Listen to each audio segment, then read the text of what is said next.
Malaysian 370, contact Ho Chi Minh 120.9. Good night. Good night, Malaysian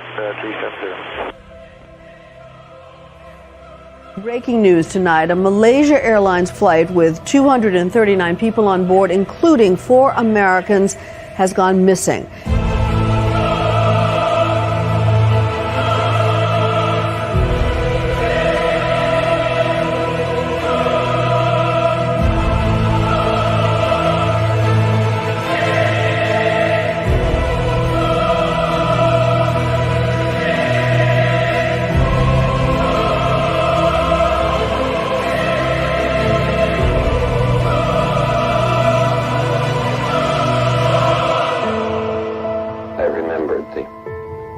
From the Hindu scripture, the Bhagavad Gita, Vishnu is trying to persuade the prince that he should do his duty, and to impress him takes on his multi-armed form and says, "Now I am become death, the destroyer of worlds." Hello, everybody. Look, Lulu's here. Lulu, say hi. Oh, look. We can see the dog chat. There she is, everybody. Finally. I can't pick her up at night. Welcome to the live stream, everybody. This is Malaysian Airlines Monday. This is your host. Oh, crap. One sec, guys. I got to fix this.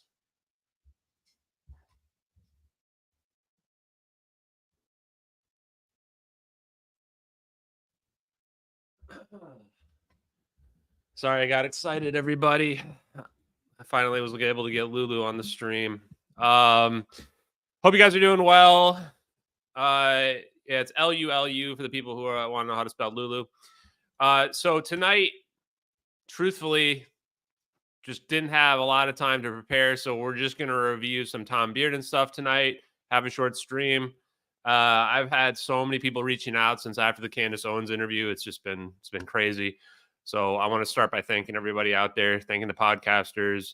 I've had several more requests for in-person interviews and podcasts, which I'm going to try to do, but man, it's hard. I'm trying to still do my normal job and focus on that, which who knows? We'll see how long we can pull that all off.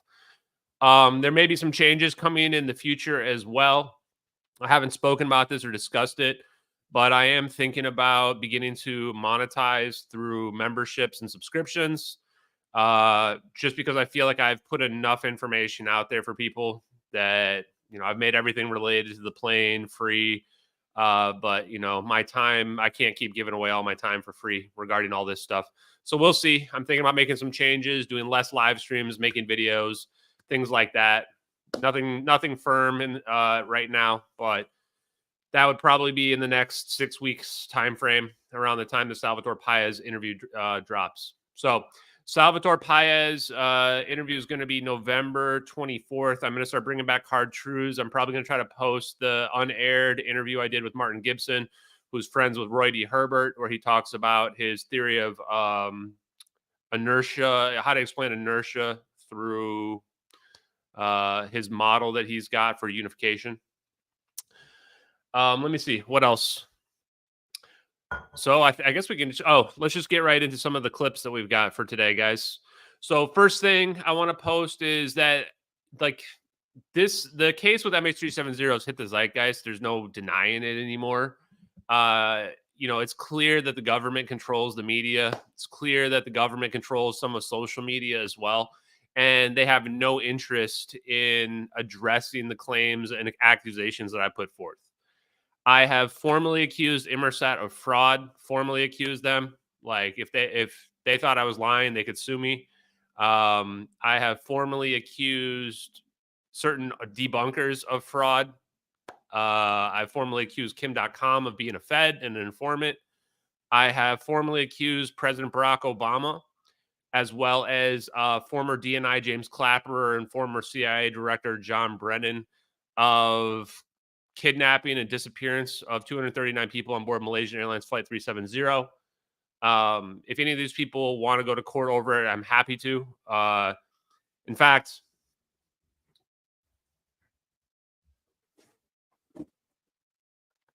Right here, I'm not going to show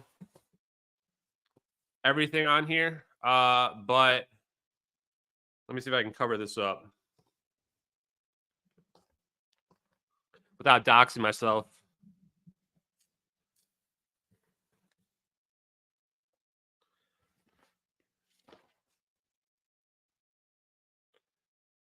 Wait for it.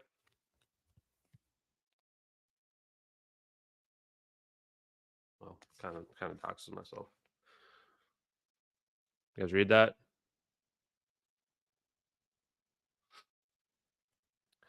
These are 4-letter responses from the Central Intelligence Coordinator, CIA. These are presumably FOIA request responses. I think I'm just going to open them up right now and see what they say. What do you guys think? We're just going to go in order, starting from the first one. So I also have here with me, I'm going to cover this part up. This one here is from, man, it's really hard to read correctly. That one right here is from the Office of Naval Intelligence as well. So this is Naval Intelligence. Let's start with the Naval Intelligence one, since this one's a big fat envelope. Let's take a look. So presumably these are the responses to my FOIA requests. They did not email me back. They like send me actual letters, which is like, Jesus, man. We're really in an age now where we have access to free energy, and I'm still getting written letters. So we're going to look at that. And then I think what we're going to do with Tom Bearden, instead of playing his long videos, I think we will play a bunch of the clips I have. I was looking, I have about 1 million clips, so we'll see. Okay, here you guys go. Department of the Navy.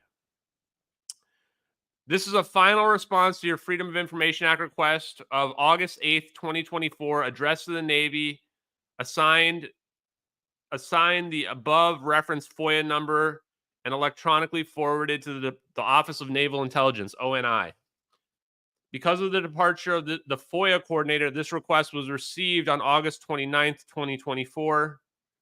This is dated last week, by the way, October 3rd.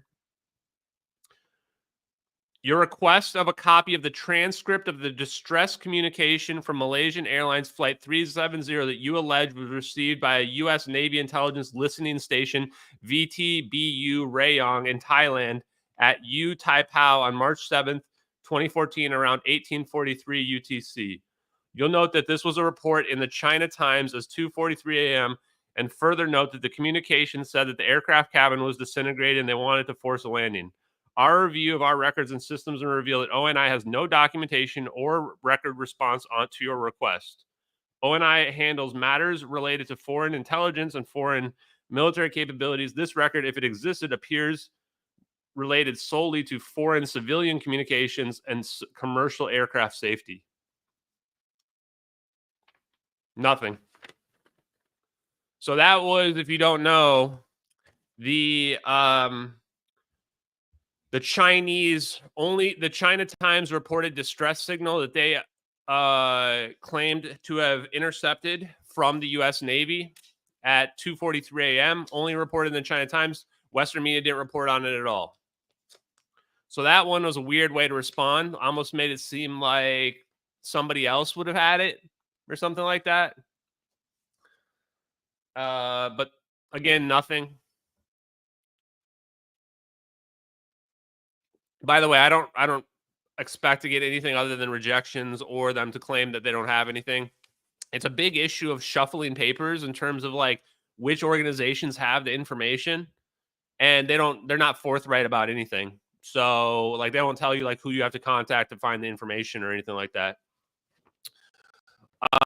I mean, this was absolutely United States military operation. I mean, we have so much. Why is there so much information we're rejecting FOIA requests over a civilian airliner? Makes no sense, especially if there's nothing to hide. So the next one from the Central Intelligence Agency, and I'm just open. There's 4 of them. I'm just opening them up randomly. I FOIA'd them about pretty much everything I FOIA'd to the National Security Agency as well, because I don't know which ones to FOIA, so I just hit up any of them. Okay. Oh wow. Okay, you guys ready for the CIA one? I opened up a good one. This is the final response, same date, August 8th, when I requested it. all documents related to the sealed evidence that was given Malaysia concerning the flight of MH370. So you'll remember, supposedly Malaysia was given sealed evidence. And as long as they never revealed the sealed evidence, that they were allowed to have the evidence or whatever. Like they were only given to it on behalf. They were never allowed to tell anybody about it, which is like, holy shit. Obviously, they were told that, hey, we used some orbs on the plane and it was a covert operation, but you can't tell anybody about it. That's the only thing that you would hide, right? So here's the response. In accordance with Section 3.6A of Executive Order 13526, which is the same Obama-era one from 2009 that we always get the response for, the CIA can neither confirm nor deny the existence or non-existence of records responsive to your request. The fact that the existence or non-existence of such records itself, currently and properly classified, and is intelligence sources and methods information protected from disclosure by Section 6 of the CIA Act of 1949, as amended Section 102AIL of National Security Act of 1947 is amended. Therefore, your request is denied pursuant to FOIA exemptions B1 and B3. Blah, blah, blah. Stephen Glenn. So this one is, yeah. So, I mean, that's a bingo, chat. Why would they? The only way that they wouldn't be able to confirm or deny the existence of the records is because they exist. If they didn't exist, they would just say they don't exist. That's what this one just said, right? This one just said, sorry, they don't exist. We don't have them. This one said, yeah, we might have given some sealed evidence to Malaysia about the missing plane, but we can't confirm or deny the existence because the confirmation or denial would be it. I mean, so I've got CIA, I've got NSA, I've got the NCIS's case into Edward Sealand, all being rejected. They all get either rejected for covert operations or they get rejected for we can't confirm or deny it because the existence itself is classified. I'll post this on Twitter later tonight. I mean, Jesus Christ, man. It's just, we're literally just blowing open the biggest conspiracy ever. And people say, why is this the biggest conspiracy ever? You know, it's just a missing plane. If it was just about the missing plane, it wouldn't be the biggest conspiracy ever. Totally agree. There's bigger things like COVID and JFK assassination, stuff like that, that would be bigger than just a missing airliner, even though there's 239 people. The fact that what they're covering up is literally free fucking energy for the world makes it the biggest conspiracy ever. Because a lot of people wonder, like, why, how could they keep this secret? How can you keep this? How can you keep a secret? Like, how can you keep something like free energy? And by the way, the back of these letters has this thing on it, so you can't read through it to make it not transparent as well, so that people can't like look through and see the stuff. Yeah, and it's because free energy. They brainwash the world into thinking that free energy is not possible. I was actually just talking to my aunt about this. And yeah, they brainwashed the world into thinking free energy violates the laws of thermodynamics when it was just a matter of us not understanding physics correctly the whole time. It's crazy. And so, and then the other part is, well, why have they been keeping this hidden? You know, it's like, this is crimes against humanity. Literal crimes against humanity. One thing I want to address here is a lot of people are like, hey, they're keeping it secret because they're evil and they want, and they're greedy. That's not wrong. Yes, they're evil and they're greedy, but we don't live in a world of black and white. People aren't just all good or all evil. Some people are more evil than others, for sure. It's not just about greed. This is a situation as well where the people that are hiding this believe they're doing it for the right reasons. You really have to put yourself in the minds of the evil person. In their mind, they're the main character, and they are protecting humanity from destroying themselves. Truthfully, that's what this is about. Like, the people that are hiding it, I don't think Lou Elizondo's a bad guy. I don't think Michael Schellenberger's a bad guy. I am going to rip them to shreds tomorrow on Emerald, so take a watch of it. But they're not bad people. They are just doing what they think is right, which is protecting national security. The people hiding this truthfully believe in their minds that we have to hide this or we're going to destroy the entire planet. No. I'm not talking about nukes. No. That's not comparable. Nukes are not comparable to this situation. I'm talking literally about a device the size of a cell phone that could blow up the whole planet. Okay? That's not stoppable. You can't stop that. That's the problem. That's what they're afraid of. They're afraid that there's no way to stop the destruction of the planet if they reveal that we can just pull energy out of anywhere. Because now we can make something that's equivalent to a nuclear bomb without even the fuel source. We have infinite fuel all around us. Also, hey to all the people in the chat. I haven't said hey, Ocean, hey, Kimberly, and some of you other guys. So keep that in mind. These people are not just mustache twirling villain evil. It's a different type of evil that mixes greed also with, they think they're doing the right thing. And that's fine. I disagree. That's all. And this is the other thing. Maybe you should stop. Like, truthfully, guys, not one single day goes by where I don't question whether or not I'm doing the right thing. Not one day.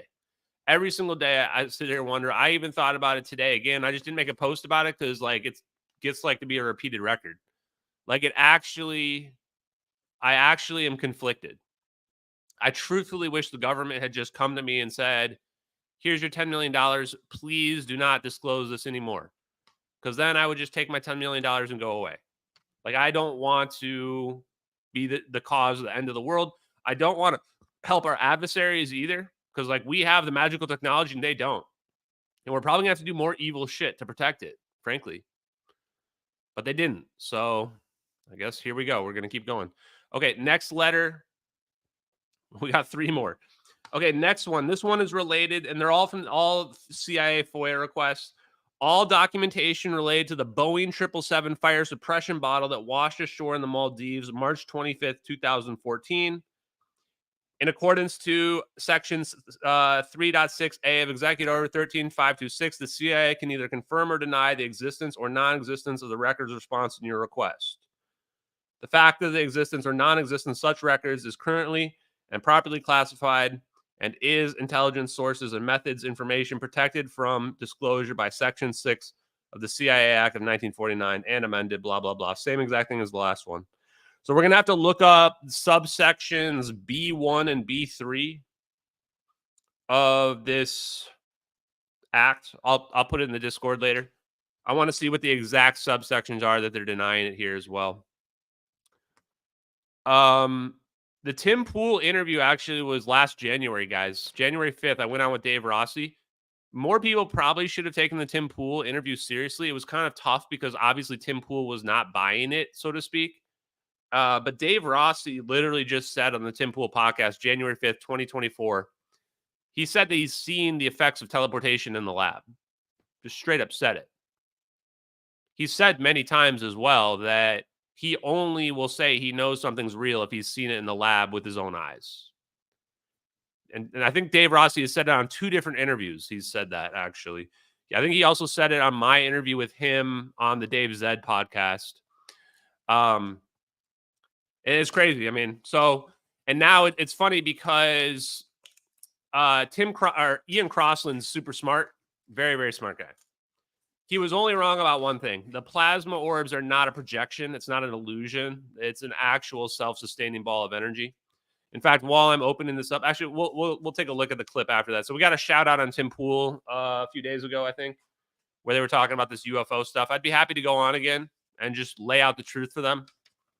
You know, I think the answer is, hey, it's all about free energy and we might destroy ourselves. Do you still want it? I mean, it's the same question I'm going to ask everybody is if disclosure of this technology means that we have a chance of wiping out our entire planet in the push of a button, do you still want it? Do you still want it? That's the question you have to ask yourself, folks. And what I will say as well is that, yeah, and they're drones. They're drones. They're not being piloted by an operator. The movements are too exact. In fact, I think now we're at the point where we can connect Elon Musk with his space rockets that he's landing. I wouldn't be surprised to find out that the maneuver capabilities of the rockets when he's landing them are the same things that's used in the drones in order to get their perfect orientation in 3-dimensional space. It could be that he's actually advancing the aspects of the navigation system for the Department of Defense, and that the rockets and the landing the rockets are all just a sideshow. Could very well be true. Scary. Yeah, people, I think Ian Crossland, if he's listening or if anyone can get in touch with him, he needs to take a look at Ken Shoulders' work to notice that plasma becomes self-organizing and self-sustaining. That's very, very important for this stuff. Okay, and real quick for the people, I get about 100 messages a day of people that take videos with their phones of lights in the sky. I don't care. I don't want it. I don't care. I don't want it. No offense. It's just not good enough. Sorry to say it. And a lot of people say, I know what the drones are. I've seen the drones. I've seen the orbs. Yes, man, I know. I get that a lot. It's nothing personal, but it's not. If two videos and two military videos in perfect sync in infrared and thermal aren't pushing it for people, then random pictures of videos of lights in the sky are just, sorry, it just doesn't even get close to the bar. Doesn't even get close. All I would say is, if you're one of those people, I mean, I appreciate your work. Keep pushing, but we got our work ahead of us. Okay. This next one's about Regicide and NSA. So the Regicide and NSA one, the NSA actually weird. So when I asked for Regicide and NSA, yeah, I am too spoiled now when it comes to videos. When I asked for the Regicide and NSA, people from the NSA, they gave me the response back saying they couldn't confirm or deny it. The NSA couldn't confirm or deny that they had records on Regicide and NSA. The CIA is saying that they don't keep these records. So this is the thing I keep telling people. A lot of people, the debunkers' response is going to be, just because they said they can't confirm or deny it doesn't mean they have it. Yes, it does. It literally does. If they don't have it, they literally say that. So the CIA is not saying we can't confirm or deny it. They're saying, based on our knowledge, the CIA's record system, the CIA does not maintain types of records you have requested. Therefore, the CIA has determined it does not have any records responsive to your request. Okay? So CIA is saying they do not have anything related to Regicide and NSA. So the NSA came back and said, we can't confirm or deny anything because it's classified. The existence is classified for the Regicide and NSA. I mean, to me, the biggest one so far is the first one that we had related to the sealed evidence that was given to Malaysia under condition that they not reveal the evidence. The fact that they couldn't confirm or deny that one is highly sus, chat. Okay, last one, chat, and then we're going to get onto this. So, yeah, once again, guys, I'm not interested in random videos. Sorry, I'm not that guy. You can send them to any of the other people that are interested in that. Again, it's not personal, but I don't have enough hours in the day to be reviewing everybody's home videos. And there's a chance that people will push disinformation onto me to try to get me to push their videos and it be fake. So there's no reason to even take that chance. Sorry, folks. Okay, last one. The last one is, wait, this is the same. Oh, wait. Wait, this was the Navy distress communication. Okay, so this is the same one as the distress communication, but I sent it to the CIA as well. Oh, chat, we fucking got him, chat. Chat, we fucking got him. So the Office of Naval Intelligence said that they didn't have anything. What did they say? So the Office of Naval Intelligence about the intercepted communication said, our review of our records and systems reveals that ONI, Office of Naval Intelligence, has no documents or records responsive to your request. What does the CIA say? Same exact request from the CIA. In accordance with Section 3.6a of the Executive Order 13526, the CIA cannot either confirm or deny the existence or non-existence of records responsive to your request. Same exact one as the last one, B1 and B3. So the CIA came back and said, we can't confirm or deny the existence. Wow. Okay, guys. So just to summarize, CIA can't confirm or deny the existence of the records of a distress signal that was intercepted by China that was discussed on China Times, only in the China Times. The executive order is 13526, so it's always the same one. They won't confirm or deny the sealed evidence that was given to Malaysia about MH370 under the agreement that Malaysia not reveal what the evidence is. And then also they also couldn't confirm or deny the fire suppression bottle, which the NSA also would not confirm or the NSA actually said it was classified under covert operations, if I recall correctly. Let me double check my notes. Where are my FOIA requests?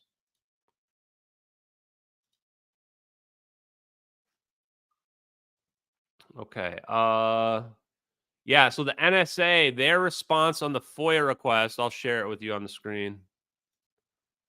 So interesting that we got two different responses here because this shows that it exists. In my opinion, this proves that it exists. So this one right here you see on your screen, this is the one from the NSA that I got some weeks ago or a month and a half ago. And this one said that actually this one was classified under a different section than the CIA one. So this one you're reading from the NSA, they classified it under 1.4 subparagraph C, which is covert operations. And the CIA classified it under 3.6, which is a completely different subsection. So it must exist. It must exist. So the fire suppression bottle, in fact, we know the fire suppression bottle exists, right? So this is the weirdest thing. How could this not be proof? Like, we know the fire suppression bottle exists. It's not even in question because there's literal pictures of it. You just Google MH. You guys can play along with me at home. Google MH370 fire suppression bottle. And I think it was Mark Dugain. I saw a video clip of Mark Dugain literally talking about this fire suppression bottle where it washed ashore and it had to be empty. So I'll flip over to that. It had to be empty since it would not have floated otherwise. Here's Maldives' finest. I think it was around March 25th. So it was only a couple weeks after the plane disappeared. I mean, there's your fire suppression bottle right there. Mark Dugain, actually, some of these people went and looked at an actual Boeing 777. It's a 100% perfect match to a Boeing 777 fire suppression bottle. There was one guy on one of these podcasts I went on that was like trying to gaslight and claim that it was some kind of Russian missile thing. This is a Boeing 777 fire suppression device. It even has this massive. Can I make this bigger? You can even read the serial number right there. Why would they not look into the serial number on this Boeing fire suppression device? The answer is pretty simple, because if a fire suppression bottle is empty and it washes ashore on an island, what does that mean? That means that the plane had a fire on board.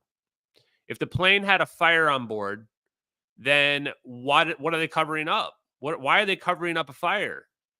That's a pretty mundane event. And the answer is because it's not just a fire. We warped the plane away after the fire. So if they were admit to the fire, they would have to admit to the cover up. And then the question people would ask is, why did you cover this up? And there's only one answer. The MH370 videos are the answer. Okay, there we go. So that was fun, chat. So we've got all the FOIA requests denied in the world for covert operations. In fact, let's look up what this other one is. I want to look it up here in front of you guys so we can see. Executive order 13526. Let me pull this up.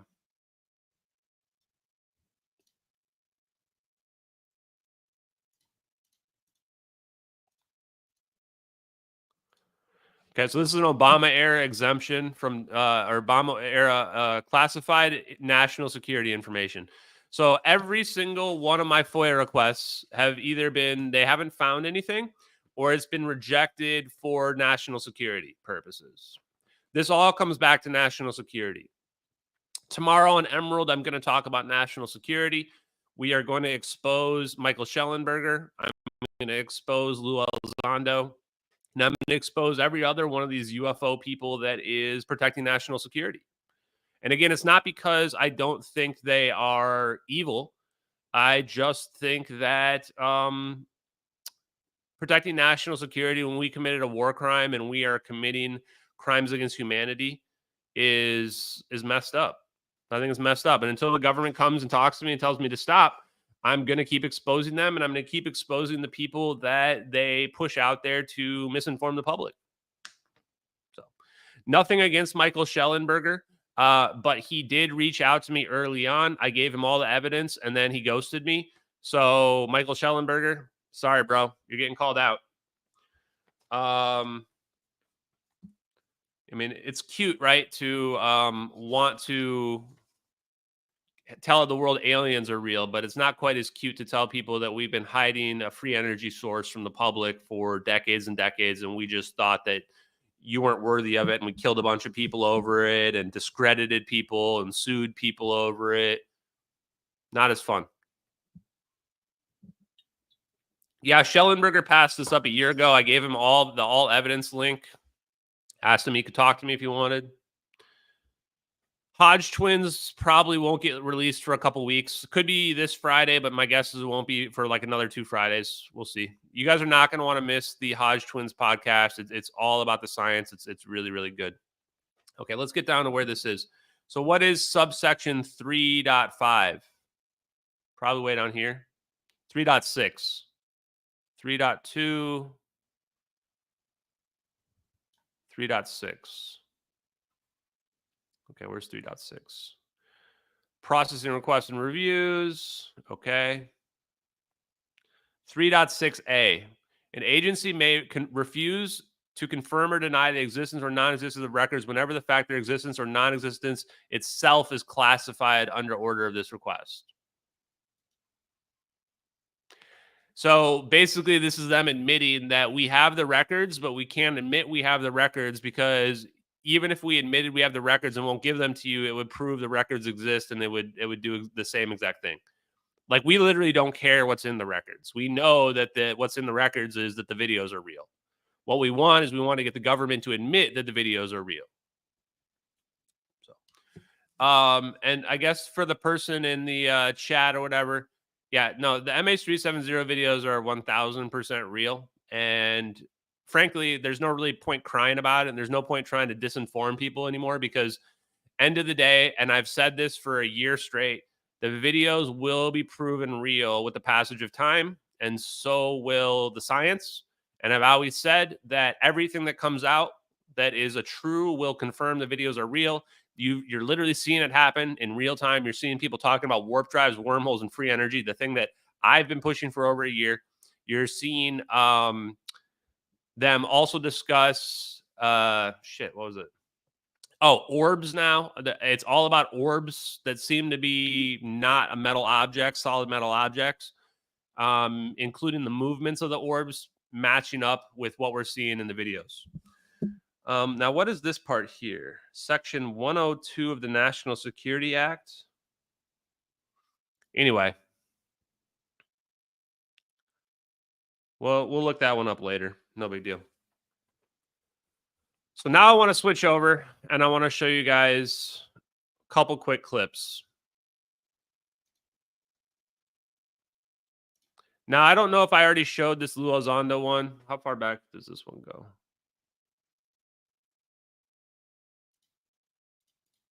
The power unlock more than the destructive force?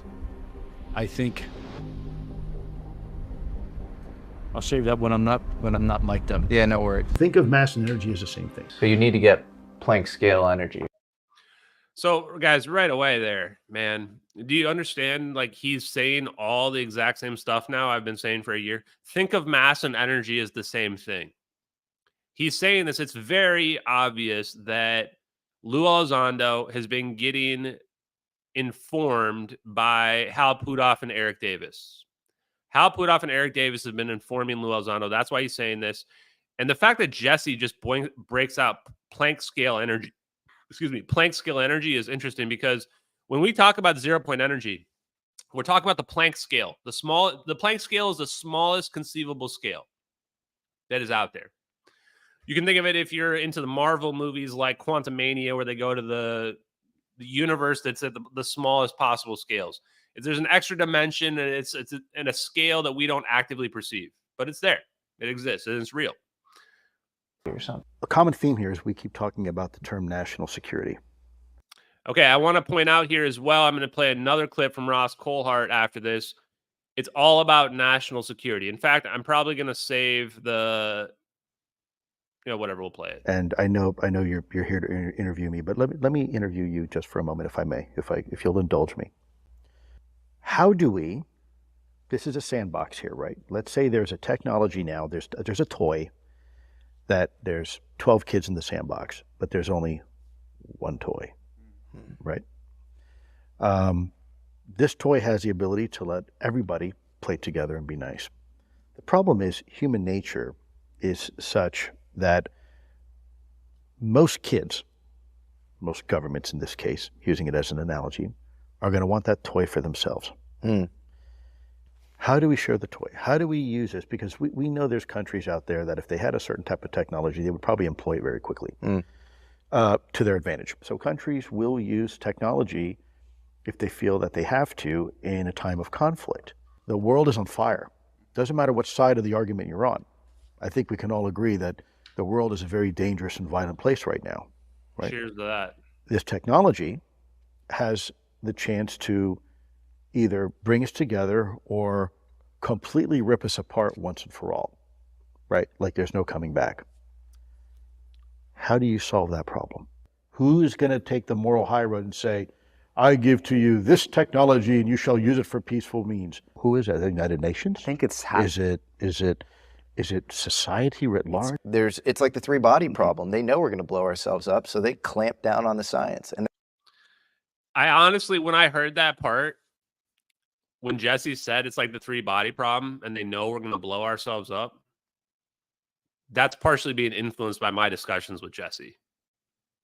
And I could just tell when I heard it too.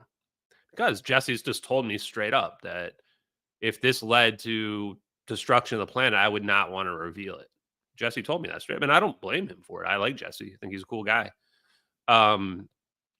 But I have been talking to him. I've been talking about him, the science. I don't want him to believe anything. I just tell him here's the legit, here's the truth, and take it or leave it. Go read the scientific papers. I sent Jesse like 4 different scientific papers that he should read.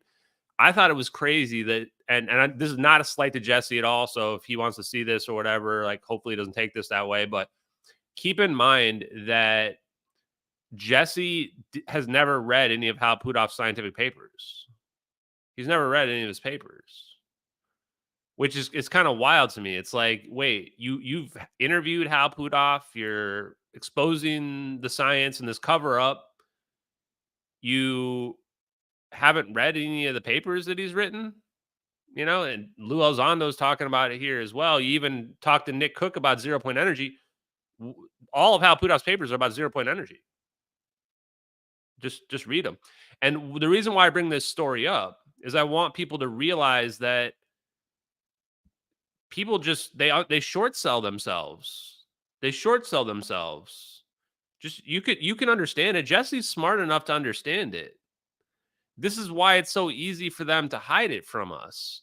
Did you guys know that only each scientific paper out there generally only gets read by like 10 people on average? 10 people. Think about that. 10. That's like if you posted on Twitter and you got 10 views. 10 views. Nobody reads the science. That's how they've been able to hide it. So let's go back a few seconds. Is it society writ large? It's like the three-body problem. They know we're going to blow ourselves up, so they clamp down on the science, and they're responsible for a lot of the productive science. Would humanity be okay with an overlord, an NHI babysitter? What? Is that freedom? Are you really free then if an NHI were to come down and say, okay, folks, this is a reality. Ha, ha, ha. We've been kind of playing with you a little bit, but here's reality. You're all going to play well with each other. You're all going to be able to enjoy this free energy. And He said the words, chat. This part about the non-human intelligence overlord is pretty scary, man. This is pretty scary. What if these guys aren't lying about aliens or whatever? What if we really are a prison planet? What if we really are? The reason why it freaks me out, and the only reason why I give it any credit, is that Peter Thiel on Joe Rogan, I could just tell he was saying something from a position of knowledge. He was saying, what if we have to be all angels or all demons in order to be able to contain this technology and prevent us from destroying ourselves? What if the only way we're allowed to have free energy is if the aliens come and monitor every single thing that we do and control every single thing that we do to make sure we don't destroy ourselves? That's scary. Whatnot. But you're going to play by our rules. Now what happens? Now what happens to free will? It's a great question. What happens to free will? What does happen to free will if the only way we can have free energy to prevent us from destroying ourselves, to prevent us from creating a black hole, is that we have to be slaves? Yikes. That's pretty damn dark, man. That's pretty damn dark. If I ever do go on Joe Rogan, yeah, drink to that. If I ever do go on Joe Rogan, definitely going to bring up Peter Thiel's comments about how we have to all be angels or demons to contain this technology that like would allow warp drives. And he's talking about 0 point energy. Man, it's crazy, man. Cheers. Okay. Next clip, Michael Schellenberger. And remember, Lou Elizondo, that guy who just was speaking there, he has a book that just came out 2 months ago. And in that book, he's saying that he saw a 23-minute video of a predator drone being swarmed by 3 orbs in a triangle formation, perfect triangle formation. So again, guys, Lou Elizondo knows the MH370 videos are real. So do other people. He's a literal counterintelligence agent. Literally, he's pushing information when he goes on his videos or on his live stream or his appearances. And it's not that he's a bad guy. He just is intentionally lying to protect national security. That's what it comes down to. Maybe he's telling the truth about the aliens. I don't know. I just don't care. So we've got him. We've got Lou Elizondo saying that there's 3 orbs in a triangle formation. Now let's listen to Michael Schellenberger. Listen very closely to what Michael Schellenberger says. It's so easy just to dismiss people and claim people are just all liars and you shouldn't listen to them. It's a lot harder to look at it from their perspective and their point of view and assume what they're saying is true, but maybe there's like just a twist to it. So let's listen to Michael Schellenberger. Incredible incident. And the fact that he's talking to Ross Coulthart too, like, if you guys haven't noticed this, like, we're learning a lot about how they control the media through this investigation. So, like, we know the videos are real. It's a question of, okay, let's watch how people react. One thing I've learned is that the government is signing off on Michael Schellenberger. The government's signing off on him revealing this information.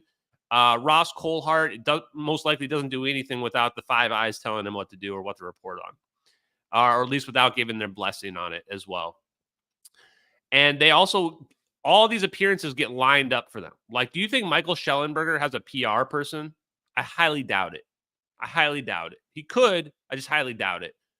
Michael Schellenberger coincided this interview with Ross Coulthart at News Nation exactly with his interview with Joe Rogan. Biggest podcaster in the world. Yep, I'm breaking this brand new story. You just think about how that played behind the scenes. So while Michael Schellenberger is talking to the DOD to literally get permission to report on this, he says so in this interview. We've also got him getting signed up with Joe Rogan the very same week. Wow, what amazing timing that is. Very amazing. To push out this whole story of this immaculate constellation. Involving an F-22 Raptor, which is the top frontline fighter jet in the United States military arsenal. I cut out the national security part of this video because it was going to be too long. But to let you guys know, like, basically right before this, Michael Schellenberger straight up says, I'm not like Julian Assange. I'm not just going to put the information out there. I'm not going to hurt national security. He literally says those words. Michael Schellenberger says, I'm not Julian Assange. I'm not going to damage national security. Why would you say that? Unless, and then he says, I got this signed off. I emailed the DOD to make sure this was going to be fine to talk about. Holy shit. Michael Schellenberger, I did not know you were that big of a sellout, my dude. And it describes orbs surrounding and forcing an F-22 out of a patrol area. The F-22 broke trajectory and attempted to evade, but was intercepted and boxed in by approximately 3 to 6 UAPs. I mean, the first most obvious thing you're struck by with that particular case is that this technology or form of life or whatever it is, adversary, is demonstrating dominance. But dominance is about power and about a demonstration of capabilities. One UAP. That right there is Michael Schellenberger just guessing. He's just guessing, and he doesn't quite understand the true reality of it. More likely, it's just our defense contractors, and the military pilots who are seeing them don't know that it's our defense contractors. Now, this doesn't mean that all UFOs are. Some of them can be aliens. That's fine. I don't care. I'm just saying most of what we're seeing, especially if it's a ball of plasma, that doesn't require an alien being inside of it. So unless you think it's a conscious ball of plasma, we're just remote controlling it like we remote control a drone. He maneuvered very close to the jet, to the starboard of the cockpit, and it established a rigid spatial relationship with the F-22, so that when the jet was rolling and diving and trying to get away from this object, it stayed fixed. That's what I find fascinating. Whatever the technology is behind these. And I'm always going to do this, by the way, where I superimpose the videos over what they're saying. The next clip we watch with Tim Pool, you're going to see it again. Like, because it's undeniable. It's undeniable. The videos must be real. These videos are from 2014, and only now they're disclosing that we've got all these videos of 3 orbs locking into planes and tracking them, just like what we're seeing right here. Like, this has never been seen before. What you see with the movement of the orbs around this plane, around MH370, has never been seen anywhere before. Like, there is no other videos of it. And this is the earliest one on the internet. And now 2024 comes around, and now Lou Elizondo's writing books about 3 orbs circling a Predator drone. We're talking, Michael Schellenberger's talking about an F-22 with 3 orbs circling it as well. They're trying to get ahead of the narrative. They're trying to get ahead of the narrative. I mean, look, because there's this guy named Ashton Forbes going on all these major podcasts, and he doesn't have the blessing of the DOD.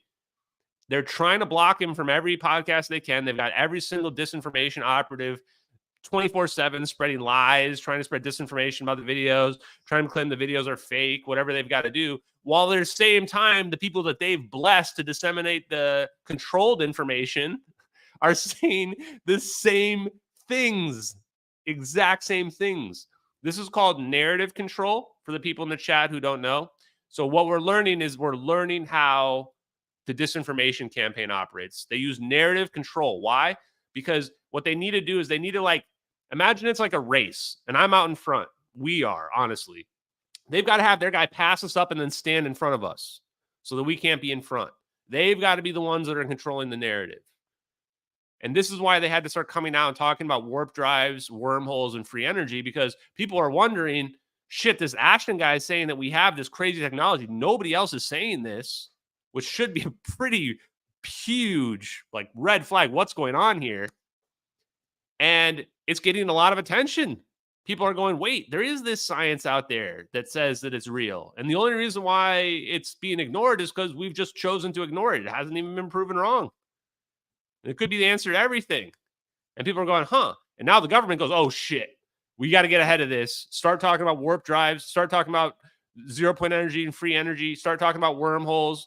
Start talking about orbs that can spin around a plane. I swear to God, anybody that tries, I'm not a violent person, and so don't take this a violent way, but anybody that tries, after all this technology and science is proven real, to claim these videos are fake, they're getting slapped in the face. Because honestly, I already see the bullshit coming. I'm going to probably have to start saying this every day. When the science gets proven real, when it gets proven real that we have orbs, plasma orbs that can lock into triangle formations and spin around objects, I don't want to hear any bullshit about, but the videos are fake, but somebody on YouTube told me that it was a VFX and not really a wormhole. Like, no, bro. When the science is real, I don't want to hear any more excuses, okay? No more excuses about how the videos aren't real. Objects, what they were able to do was track exactly what the F-22 was doing. It couldn't shake it. Amazing. I mean, I think, yeah, anybody that knows some of the history of this, it sounds a lot like Foo Fighters, from World War II, these similar orbs. I mean, orbs are very a common UAP. How would they describe this? One of the ideas is that this is sort of a natural phenomenon. This is maybe a new plasma or a kind of ball lightning. Another incident that you talk about. I mean, are you kidding me, man? Are you kidding me, guys? This is called narrative control. Like, yeah, this guy Ashton's been talking about ball lightning and plasma. Like, literally just stealing what I'm saying. Literally just stealing the exact things I'm saying and then going on mainstream media and pretending like they came up with it first. Like, are you kidding me? He even uses ball lightning as an example. Like, it's too on the nose. I'm not even one of these people that's like, oh, it's a giant conspiracy. Everything's not a giant conspiracy. What the fuck, though? I mean, what did they just say for like a minute and a half? Literally just describe the videos. Where an orange orb was watched by the crew of a Navy aircraft carrier. A sphere descended from high altitude to about 100 to 200 yards directly above the flight deck of this aircraft carrier. It emitted a soft orange-red light, which didn't illuminate the ocean or the flight deck. So why would a ball of plasma not illuminate the flight deck? That is really interesting. Because if it is cold fusion, it could be that the non-radiating barrier is preventing some of the illumination so that it would look like you could see the photons being created by the dynamic Casimir effect, which, by the way, I would not harm myself. I would not harm myself or ever hurt myself. Dynamic Casimir effect basically is the secret to all this shit. There you go, chat. Look it up. Read everything about it. Dynamic Casimir effect can produce photons, which could explain why, if it's trapped within a magnetic monopole, you're not seeing the illumination, as Ross Coulthard is talking about right now. And it can also theoretically produce entanglement as a resource. What does that mean? Four orbs theory, baby. Four orbs theory is coming up in the game. Fourth orb, dynamic Casimir effect can generate entanglement. Entanglement is how we're teleporting from one location to the next. I'm going to have to find my rubber bands. Okay, let's finish this up. Despite the appearance of intense luminosity, the surface of the UAP was observed to be dynamic, roiling like the surface of the sun. And that description at the end there as well, where he's talking about it's like it's roiling like the surface of the sun. Remember when we see the heat signature in the MH370 video? Doesn't it seem like that would be described as roiling like the Earth, the surface of the sun? Of course, because it's created a magnetic monopole. So you're going to see it. It's going to probably look a lot like the sun, just like the Sapphire effect, right? Like the Sapphire project is trying to produce the sun on a smaller scale. That's what we're looking at here in this video, like right around. Let's go zoomed in right here. I mean, look at those heat signatures, those orbs. That to me looks like, if I were looking at it, you could see it. I wouldn't surprise me if it looked like the surface of the sun with these orbs spinning around. Okay, next video.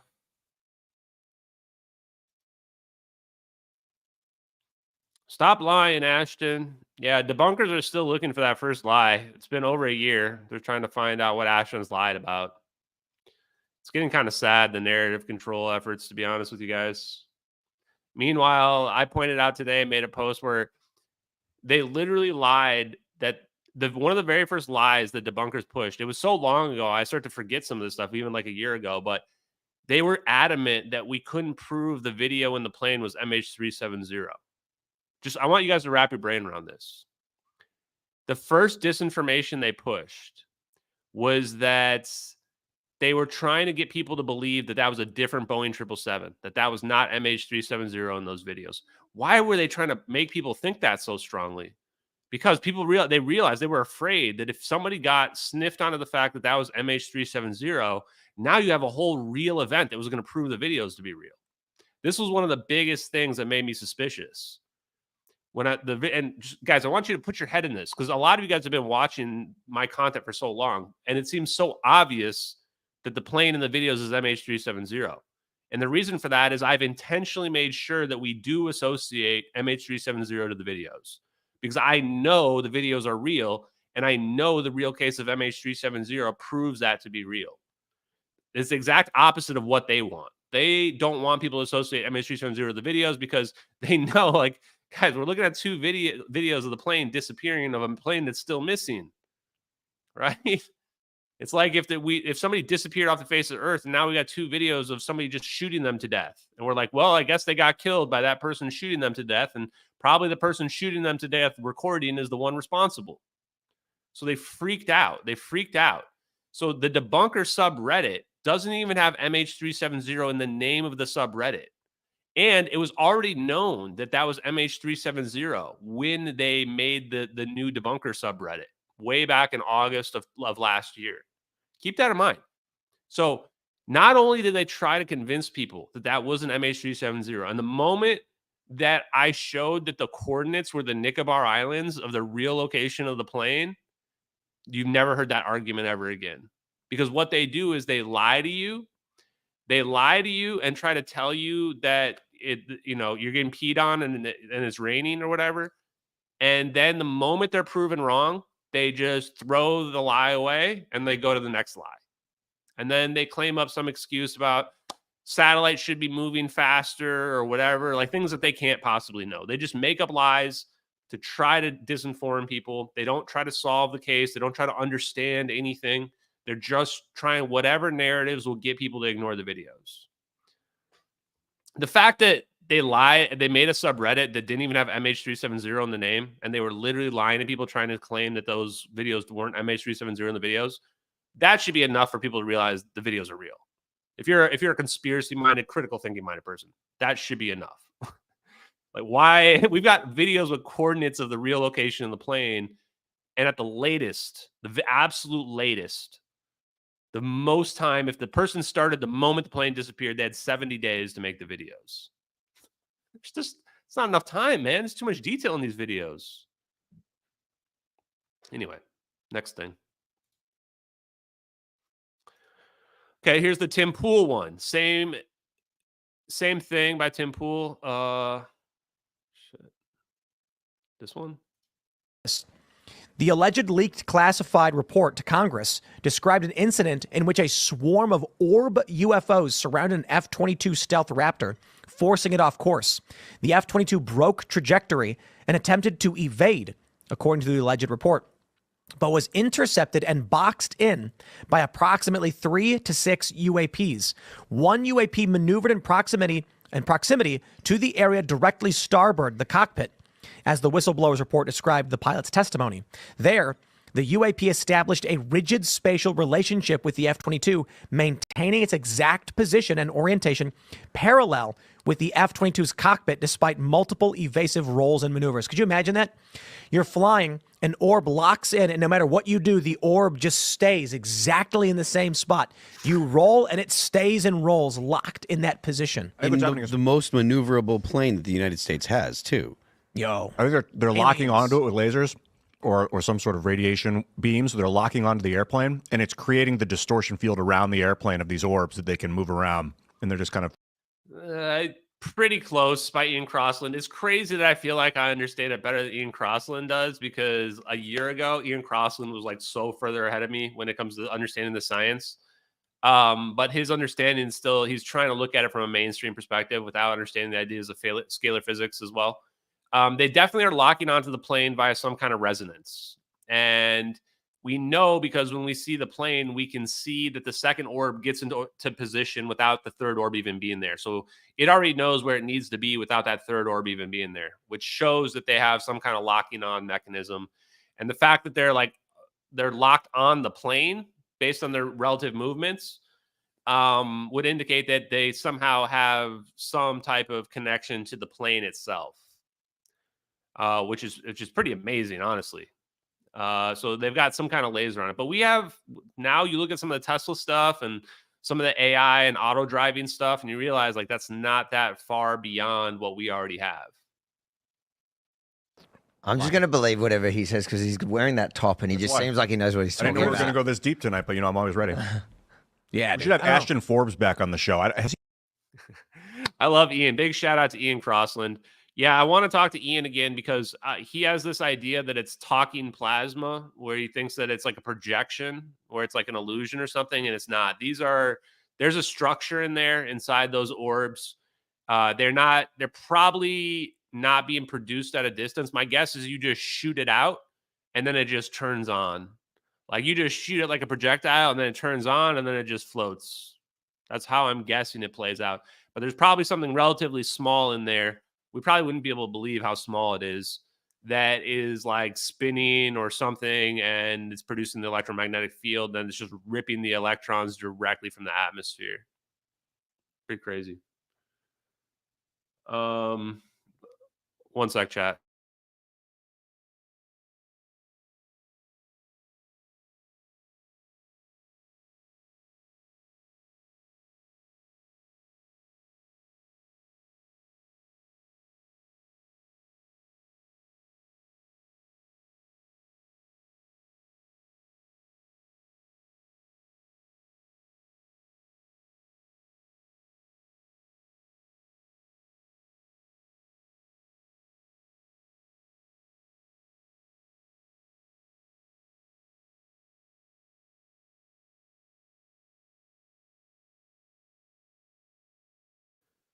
Sorry, guys. That was just to coordinate the Emerald thing for tomorrow. I apologize for the people who are watching the recording. Just had a quick phone call. Okay, so yeah, the other thing. So it's not; these are not just projections. These are physical objects. They're self-cohering, self-sustaining, and self-organizing. Those are the most important properties. They can pull energy out of the vacuum, which allows them to be basically perpetual. And they also, this is why they create their circular shape naturally, just because of plasma in a low primitivity environment. Which means just a change in the refractive index of the medium there creates this magnetic monopole. So quite beautiful. He been on the show yet? He was looking at that Malaysian flight that just disappeared. Right. And there's like orbs in the video, and he's got all this. That's hectic, that story. I can't believe I never found that. When it comes to these orbs, I think that they're plasma phenomenon. They might be drones, but having it locked on like that to the plane makes me think that it's plasma. It's both. It's both, right? What is a drone? What is a drone, right? Like a drone is just something we're remote controlling. So they're both. I mean, this is why I like Ian. I can tell that he's intuitive like I am. Like he realized it's plasma. It's like if you look up hypersonic plasma, watch our live stream on it, you're going to realize that we've got this technology. We just got rid of the plane. We just used the plasma. We're all about drones right now. We basically figured out how to make a hypersonic drone. In fact, that reminds me, you guys should search for hypersonic drones, because now I'm wondering if these literally are not hypersonic drones. We might be, because they name things weird, we might actually be able to find a project that talks about producing hypersonic drones. And if so, they might just be those orbs. Anyway. So we'll see. Now somebody asked, what do I do if they find the plane? That they can't find the plane. How are they going to find the plane? What? You think they're going to find a fully intact 777 with 239 bodies inside of it with a fake black box that they manipulated? Like, nah, it ain't happening. Plane's never getting found. If they go through that amount of effort and they can somehow do all that, because I mean, the question is, what do they do with the bodies? The bodies have to be long gone by now. They have to be long gone. Unless they like re-crashed the plane somewhere. But if they did, they would have found it. Like if they had already planted the plane, they would have made sure that the searchers find it. Because then the searchers find it and then nobody ever questions the story. And the videos come out and people say, well, they already found the plane. Videos can't be real. So they didn't plant the plane already. And that means they can't plant it now because the bodies are long gone. So they would have to be like, we found this empty plane, but all the bodies are eaten and the black box is mysteriously missing. Right? Like that, it's just not going to happen. Plane would have ripped apart if it hit the ocean. So good luck. The bigger question is this, and I'm asking you guys, my fans right now, my followers, my MH370X folk. We need to put huge amounts of pressure on Ocean Infinity. Every post, and it's going to be in the media and stuff like that, about them researching. I can't believe this fly is back. Are you kidding me right now? Every post that is about Ocean Infinity's search in November, it's coming up in just a few weeks. I need MH370X in there saying they're not going to find the plane. Just say, you're never going to find the plane. That's not what happened. The videos are real. Just something simple like that. Don't even have to put a lot of arguments in there. Just say, you're never going to find the plane. Your search is going to fail. The videos are real. That's what we're going to do. Because the question is, what are the people going to say when we don't find the plane again on the third search? We've got the third search about to happen. 3 times they've searched for this plane and found nothing. At what point do people finally admit this plane did not crash in the South Indian Ocean? There's no evidence that it did. And the Inmarsat pings are obviously falsified. The problem is it's going to be hard for people to admit that. They can't admit the pings were falsified.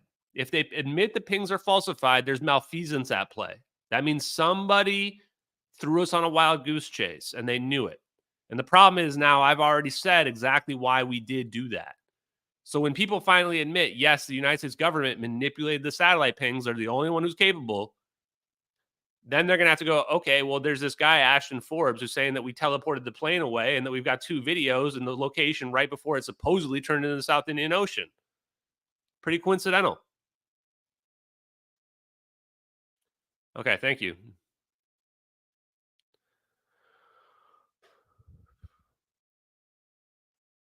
Next thing.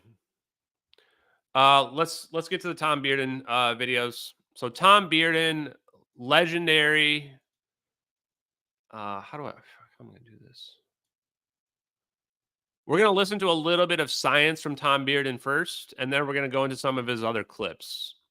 Now you're going to see that basically everything I've been saying and will continue to say about the physics and the science is extremely similar to Tom Bearden's understanding of zero-point energy. And Tom Bearden was talking about zero-point energy before it was even popular to talk about in the 80s, which is this video, I think, is from 1985.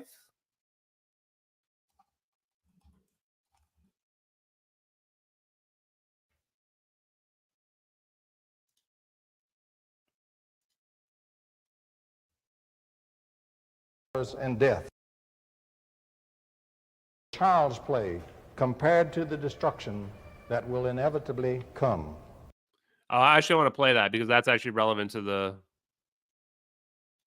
our topic. Peace is to be obtained in the negotiation card game. We must force out into the hard light of day the cards that are actually being held by the parties to the negotiations. That is precisely what I propose to do in this presentation. I urge you to listen to the material presented and then make up your own mind. We are at a decisive crossroad in human history. If we carefully take the correct road, there is still hope for the survival of the peoples of the earth. If we thoughtlessly take the wrong road, then the past 2 great world wars were child's play compared to the destruction that will inevitably come. Guys, holy shit, man. You know what we can just realize from that? Tom Bearden knew. Tom Bearden knew. Tom Bearden saw zero-point energy. He knew it was real. He knew free energy was real. And he probably heard the arguments of the faction that doesn't want it out.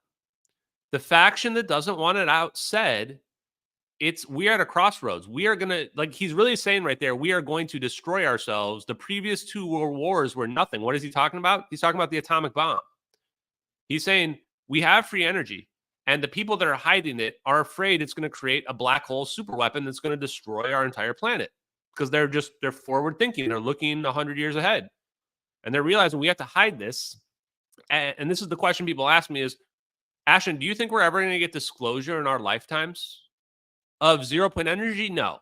No. Their goal with zero-point energy is hide it as long as possible. There's no expiration date on it. Hide it as long as possible.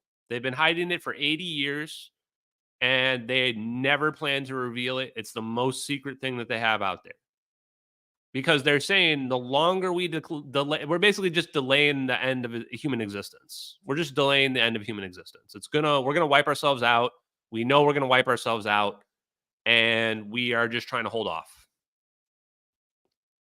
Scary, right? The problem, I think, though, is that, and now you say, well, Ashton, why have you not been taken out? Because I'm being protected by the other faction that wants the information out. And that faction is going, oh, there's this guy, Ashton Forbes. He's blowing up our spot. He's disclosing my connections to the CIA and how I'm a gatekeeper and what have you. I think that Eric Davis and Hal Puthoff are probably gatekeepers, and they probably gatekeep some of this information. I doubt they're blameless, but that's okay. They're still legends when it comes to the science, and I still respect them a ton.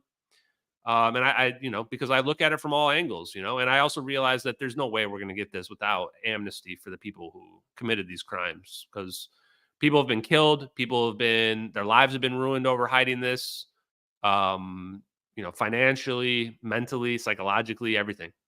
So it's dark, chat. It's really, really dark.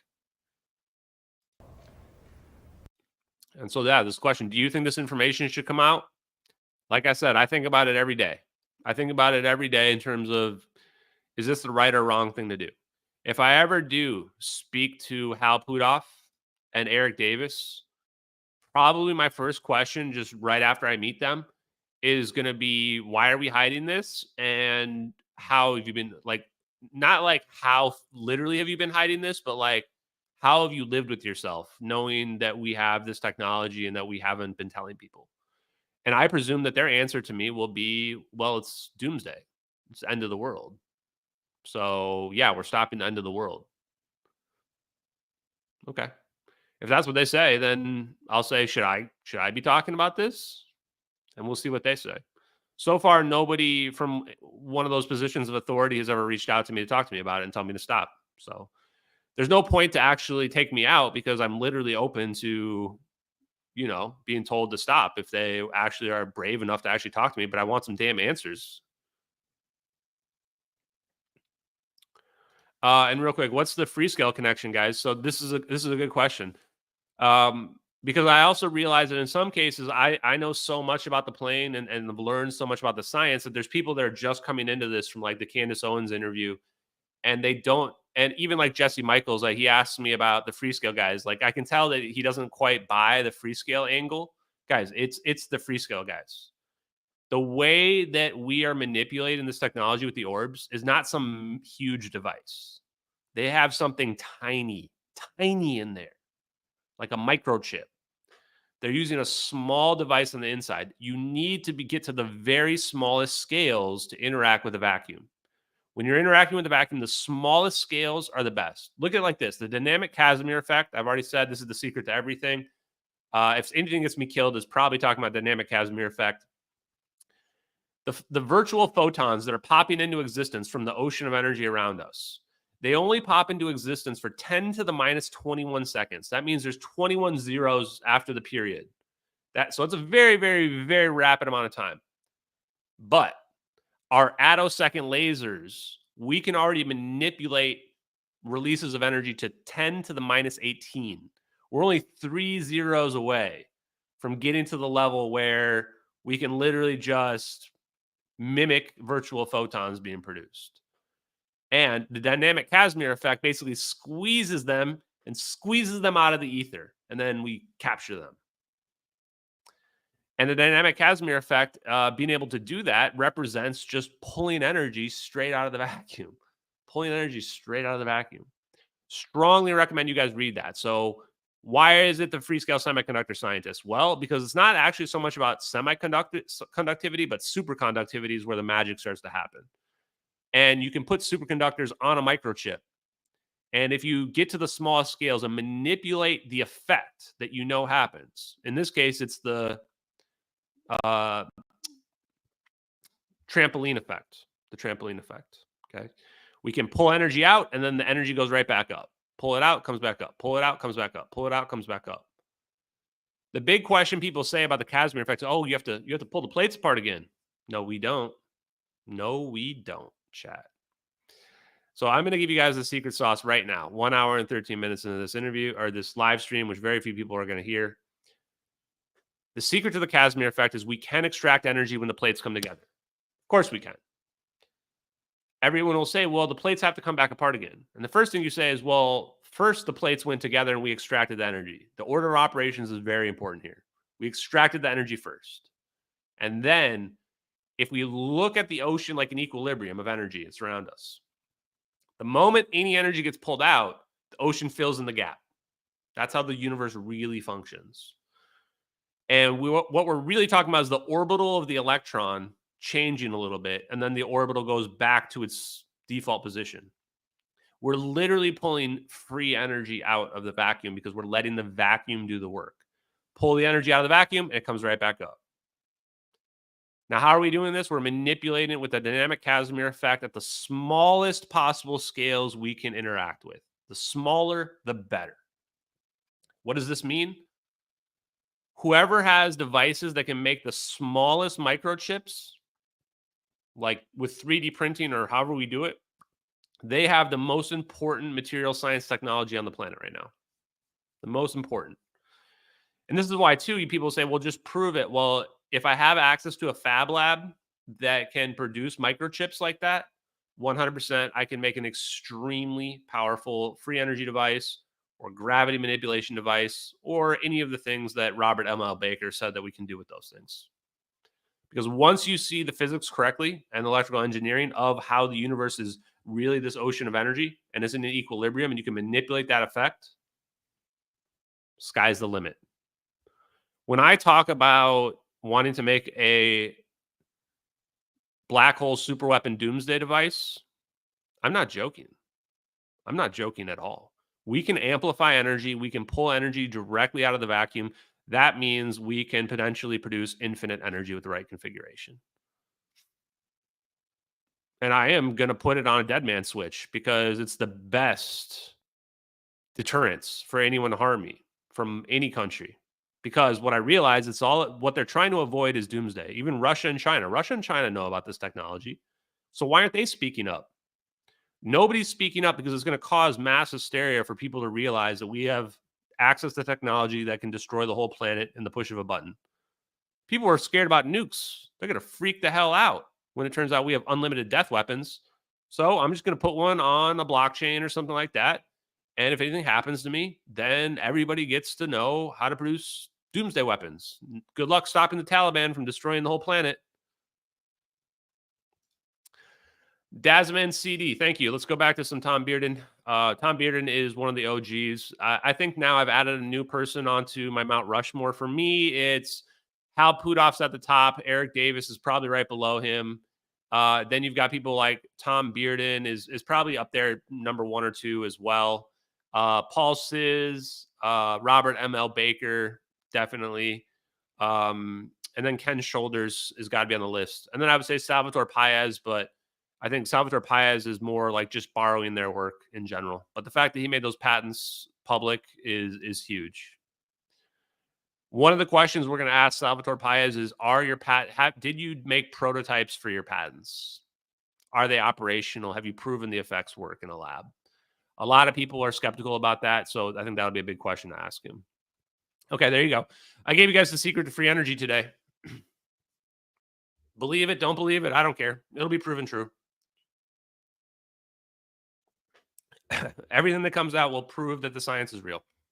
How do I know? Because I already know the videos are real and I know what the science is that they show. It's not a matter of cockiness. It's just like, it's like, how do you know the sky's blue? Well, because it's reflecting off the ocean or whatever. Let us start now with the lost unified field theory of James Clerk Maxwell. We will present just a little technical material, then get into the main presentation. So this is just important because I want you guys to understand when it comes to weather manipulation, because of what I just told you about free energy, we can send potentials through this medium. So you think that instead of thinking the ocean is like completely, the ocean of energy is not flat. It's not, it's constantly reverberating. It's constantly shaking around on its roof or whatever. You can send a potential through that longitudinally, like Tesla would speak about. And so really you're sending a wave through the ether to a destination, but us in reality up here, we don't electromagnetic detectors don't detect it at all. It's not there from an electromagnetic perspective. Turbulent. Thank you, Billion. No downside. Yes. Imagine like it's turbulent ocean. So we can send a wave through that ocean and it can appear over here. When you think about that from a weather manipulation perspective, now you realize we can send energy into a storm, or we can also extract energy from a storm as well. You also might be able to guide the direction of the storm, but that's more hypothetical in my opinion. So for the people that ask me, Ashton, can we manipulate the weather? Yes, we can manipulate the weather. Can we control the weather? I would say probably not. Two different things. Two completely different things. But we can manipulate it. I do think it's a little bit weird that the storm just reduced to a category 3 right before it hit landfall. That's interesting to me. Because I think that if there was we could maybe increase the intensity of a storm or decrease the intensity of a storm, that seems more realistic than you just produced a storm out of nothing and then directed it to this town. That's pretty far out there. Okay. Please bear with me. Maxwell's original theory was expressed in quaternion-like mathematics. So Maxwell's theory was expressed in quaternion mathematics. This is the part where people are saying we need to go back to the quaternion mathematics of Maxwell's original physics and electrical engineering equations, where we had this scalar potential. The thing that we left out was that we have this turbulence, and we can send waves through this ether of energy. When you look at it from that perspective, you realize this is what we're missing from this physics perspective. This is it. This explains everything that we're currently missing to explain what we observationally and experimentally see. And this is why he's going to bring up the Ehrenhoff-Bohm effect. Because the Ehrenhoff-Bohm effect says we're seeing this potential. This potential is this turbulent ocean. We're seeing this turbulent ocean because we have no detection of electromagnetic waves in this region right here, let's say. But we're still seeing this phase shift. We're still seeing action happen. How can there be action if I don't detect any electromagnetic interference? We're seeing the scalar potential. In the quaternion theory, when vector operations sum or multiply to a zero resultant, a scalar component may remain. Indeed, the scalar remainder is a function of the vector components of the zero resultant system. For example, suppose we have a circuit or device which creates a cross product of two vectors. Say, for example, the electric fields of two single frequency electromagnetic waves. Further, suppose we feed in two interacting identical waves so that the cross product of their E fields results. In conventional electromagnetics, using vector analysis, the output, of course, is a zero resultant E field. That is, the two E fields interacting in that fashion will not translate or push charged matter, such as electrons. Now suppose that the magnetic fields of the two waves also are identical and also interact to produce a cross product. Again, a zero resultant magnetic field results, and so this system of magnetic vectors. Wow, Andy. Holy crap. Whoa. Thank you very much, brother. Wow. That was a huge donation. Thank you so much for that, Andy. That's very, very, very nice of you. Greatly, greatly appreciate it, man. Super nice. Hope you enjoy the Tom Bearden. Thank you very much, Andy. Will not swirl charged matter. Okay, well then, just to recap what Tom Bearden was just saying there is he's basically saying if you have two waves and they're perfectly in phase, which means they have the same exact wave pattern, but they are 180 degrees out of phase, meaning the opposite directions, the magnitude of the E and B fields, the electric and magnetic fields, are just going to cancel out. There's nothing there, like a straight line. But the quaternion equations would say there's this scalar potential still there. This is this idea that we can pass energy, we can pass a wave through the ether. Such as electrons. Classically, we have been taught that when charged matter is not pushed or translated away or swirled, there is no electromagnetic field acting on it. That is not necessarily true at all. In fact, the charged matter may be subjected to a squeeze compression or a stretch rarefaction electromagnetically without translating or swirling it. In the case of our two identical vectors, in the physical world, the stress of one vector pushing on another produces a squeeze or stretch. This squeeze, without translation or swirl, is gravitational in nature. because dynamically it increases and decreases the local energy of the vacuum by adding its own energy. Wow. So, wow, he's saying that the scalar potential there is manipulating the energy level of the vacuum. Okay, so now let's interpret this under how we understand the universe. If you've been watching me today, whatever. So we've got this energy that we're in, this 0 point energy. It's a sea of energy that we're in. When we are creating our electromagnetic beam, our scalar beam with 180 degrees out of phase, canceling itself out, we are adding or reducing energy from this equilibrium that we're sitting in. We're jumping on the trampoline. We're jumping on the trampoline, or we're adding to the trampoline. You can either reduce it or above it. Either way you go, you're manipulating the energy level in that region. And what does this manipulation of my hands moving here? Gravity. This is gravity. This is the force of gravity. More gravity, less gravity. More gravity, less gravity. You get it?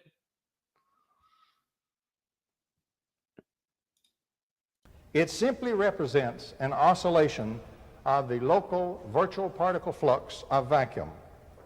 In our example we used, this squeeze wave is captured by the scalar component of the quaternion. So Maxwell's original quaternion theory contained the ability to convert electromagnetic forces to electromagnetic squeezes or to gravitation.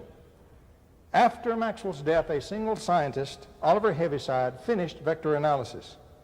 He then single-handedly translated Maxwell's theory into his new vectors. Heaviside simply discarded the bothersome scalar component of the quaternion to ease his calculations. I mean, what the? He just removed the scalar component. They literally just said the scalar component was 0. That's what he did. Literally, that's what happened. Tom Montauk talks about this a lot. So, like, just get this, guys. In order for warp drives, wormholes, and free energy to be real, we need some science to exist that is real science that has just been covered up. And then we find it. We find that there's this whole branch of physics called scalar physics, this idea that ocean is not of energy is not empty, and that we're sitting in a balance on it. We find all of this out. And we find out that we can manipulate that as well. And this has all basically just been suppressed and covered up from the public. And a guy named Oliver Heaviside reduced all the equations historically that explain it and just canceled it out to 0. I mean, that is the perfect story for hiding some physics. Stories don't get better than that. It's exactly what we need for it to make any sense at all.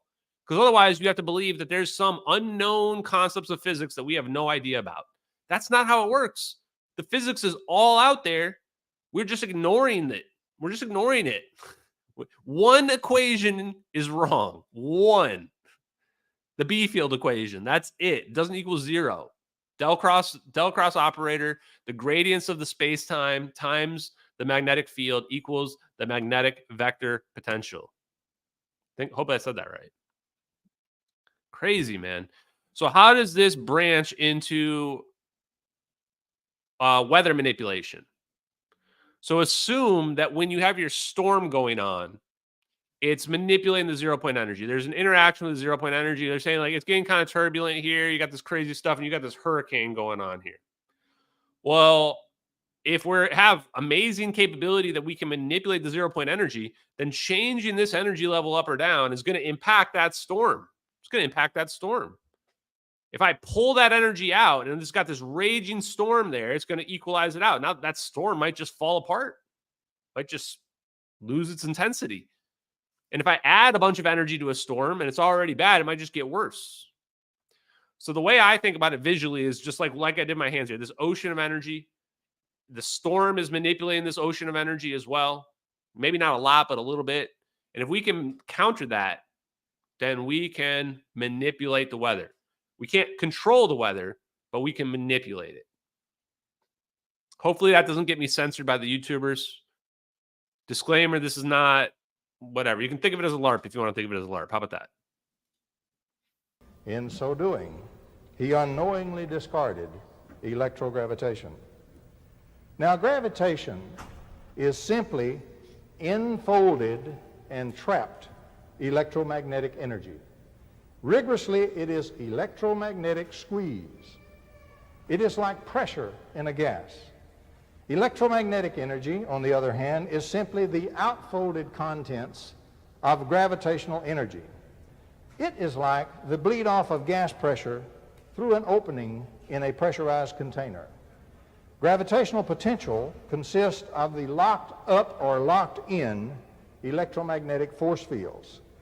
An electromagnetic force field is a single unlocked bleed off of standing squeeze or stress waves of gravitational potential.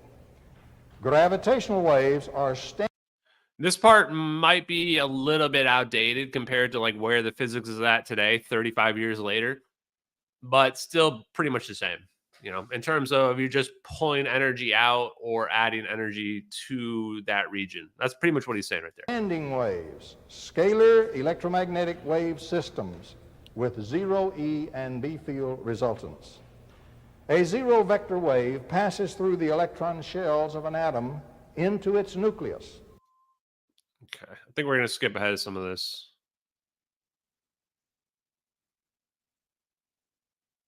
On these radar time-reversed wave weapons. The Soviet Union has now had the equivalent of some 7 or 8 Manhattan projects back-to-back in the development, stockpiling, and deployment of TR wave weapon systems. At least 5th generation Soviet TR weapons have been developed and deployed. It's kind of crazy. All these countries have these weapons. This is where he talks about a little bit about that. I think there's another part here that's good. I want to watch this holography part because somebody sent me. We're going to look at a couple document links here in a second as well. Let's go start like right here. Kinetic energy, what are called electromagnetic missiles, against a distant target, even one that is thousands of miles away from the emitter. Using several simple schemes, particularly pumped four-wave mixing, extremely... Pump four-wave mixing, chat. He just said it. How about this? You guys are going to love this. Where's my thing?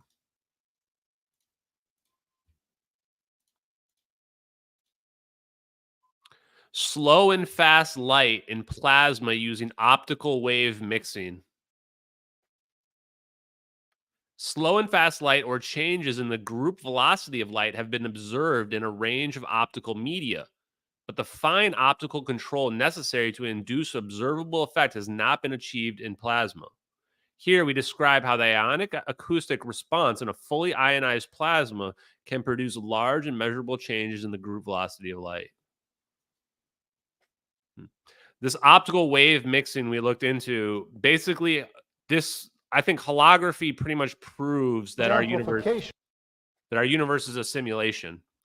When you look at four-wave mixing and phase conjugation, like there's no way to wrap your brain around it without believing that we ourselves are a hologram. The same way where literally holography allows a two-dimensional plate to produce a three-dimensional image for us. We're the same thing. Of the time-reversed wave can be cheaply and readily accomplished. A startling weapons capability therefore emerges when amplified TR waves are generated in response to the received weak signals from a distant target. First, if any signal at all can be received from that distant target, a return time-reversed signal of extreme power can be delivered directly to that target. Almost all of the transmitted time-reversed wave energy will arrive at and in that distant target, even through a highly nonlinear medium or under scattering conditions. Hardly any of the energy will be lost en route. I mean, so he's basically saying here, we can beam energy at a distance at like 100% efficiency, 99% efficiency, far range. This is where I think Michael Perrone was trying to say, I had an email with him where he was trying to say that, you know, we can beam energy, you know, with just through an impedance, but no, we can't, not long distances, maybe a few feet, maybe a few feet, not, no, hundreds or thousands of miles. And this is what Tom Bearden is saying, is that we can actually beam that energy with these scalar potentials, with these scalar beams. They can interfere at a distance, and the constructive or interference will reproduce the energy at a distance. So this is the part, hey, Ponter, have a good day, brother. Peace. This is the part where Dutch synths into thin air, these guys, if you don't follow them, they get attacked a lot for doing earthquake predicting and weather predicting. It's because they know that radar is not just some detection mechanism. Radar, if you just put the right kind of crystal in there for a phase conjugate crystal, now you're beaming electromagnetic energy, scalar electromagnetic energy through the ether. And the government knows this. They know it. If the target is fast moving, a lead correction signal can be calculated and added to steer the return path. Second, real-time holography can readily be accomplished using time-reversed waves and without first making holograms. This is fucking insane, chat. What is he saying right now? Real-time holography can be achieved. We can make a hologram of something that's here appear over here. But at this point, like, it gets weird where it's like cloaking and teleportation become the same thing in a holographic universe. The holographic principle says this. This is what I want you guys to realize. You're going to learn a little bit about holography right now. This is the mind-bending part. This is why our universe is a simulation, why it's a hologram. Literally, we literally are in a hologram. Is a hologram takes a two-dimensional plate and it produces a 3D image where you can see the hologram. You can see the hologram. You can see my head, for example, from a two-dimensional plate. Already amazing enough. If you cut the plate in half, you can still produce my entire face. What? Yes, you heard me right. If you cut the plate in half, you still have enough information to produce the entire three-dimensional model. How is that possible? Because every point on the plate has been hit by the light from the image. And so every single point on the plate has all of the information about my head or the three-dimensional image. So what that would mean is that all points in our universe have the information about us. And I'm not really right here. I could be over there. I could be next to you guys right now, because all points in space and time are connected. All points in our holographic universe have all the information about everything that's happening. That's the answer. How crazy is that? I don't know if anyone's actually even said this. Probably have. I doubt this is the first thought. All points in space and time are connected because every point in our universe has all the information about everything that's happening in our three-dimensional reality. Crazy. In addition, by using pumped four-wave mixing, as much energy as one desires can be placed into the distant hologram, including even negative energy. So, okay, now I understand pump four-wave mixing. Pump four-wave mixing is basically like double bouncing someone on the trampoline. So one person bouncing on the trampoline, that's great, right? So we can pull energy out, we can bounce, we can produce negative energy, or we can add energy at a distance. We can do either that we need to do. We can take the energy from our beam and we can add energy at a distance, or we can just pull energy out from an area and we can produce negative energy. That's great, but what we really want is we want something pumping it. We want two beams pumping it, and they're adding energy to it, and then I'm going to double bounce and go flying. It's the oscillation, exactly. Billy No Downside starting to see it. This is where parametric oscillations come into play. We want four-wave mixing so that we can pump as much energy as we want. And how is that energy determined? Based on the pump that we're producing. We're pumping it with energy from both sides. Boom. Double bounce our bad boy. Which cancels an equal amount of positive energy. Powerful geometrical forms, balls, shapes, hemispherical shells, and so forth, of electromagnetic energy can be created at a distance quite readily by interferometry or crossed beam techniques using time-reversed waves. Since the TR wave carriers do not disperse with distance, These interference energy forms can be assembled by crossing TR wave beams at great distances, even at thousands of miles. What if they are just producing the plasma? What if they are producing the plasma just remotely? Like, what if they are just igniting the atmosphere and it becomes self-sustaining? And then what if they shoot like a tractor, a tracing beam in front of the orb in order to get it to follow? That's pretty weird. Maybe. There's a possibility that the orbs don't have anything inside of them, is what I'm saying. I'm highly leaning towards there's something inside of them, but it is possible that the orbs are just produced through directed energy weapons, and then they become self-sustaining, and then we direct them through some kind of satellite or something that has line of sight vision that produces the path that they follow. It's also possible. In theory, the energy appearing in such a distantly created energy form is limited only by the amount one cares to put in at the amplified transmitting end and by the state of the art of the technology in developing the mirror. Thus, the radar itself becomes now a powerful all-around weapon with a TR wave adjunct.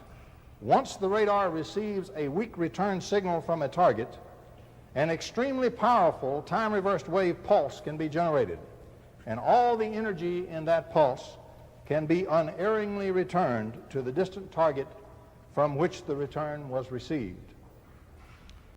He basically said we can extract the energy from a distance and it can return to the target, which is why we believe there's a fourth orb hypothesis, is you're literally teleporting the object, pulling the energy out of this location or endothermic event, and the energy is going to appear over here.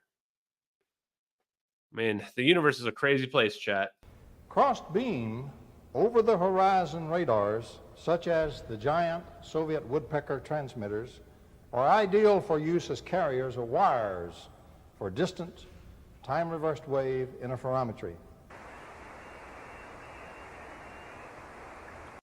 So anyway, that's the part about weather manipulation and the scalar technology related to, I mean, what he just said right there, right? Radars. This is why you've got those guys talking about weather manipulation, earthquake stuff, because they know we've got these. Now, the thing I have against the skeptics in that case is the skeptics don't realize we have that technology. If they did, they wouldn't be sitting here trying to, you know, put community notes on all these guys' posts saying this isn't real, this is not accepted, blah, blah, blah. Like, it's real physics. It's real physics. Whether or not, like, they can accurately predict the weather, well, shit. You know, how good is the regular weatherman? He's not any better. They're not any better than him. They're not any better than anyone else's earthquake predictions.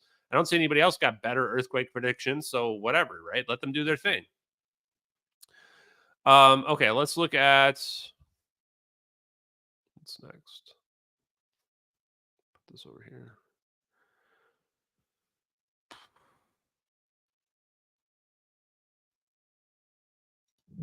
He talks about the Aronoff-Bohm effect in there, but I think we're going to skip that part for now. That was actually a different one than I thought. Let's watch some other clips of Tom Bearden.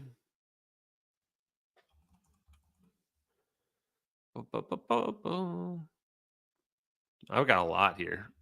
Let's listen to Tesla first. We're just going to watch some clips. To understand Tesla, you must take seriously, I think, his suggestion that the present electromagnetics model is seriously flawed.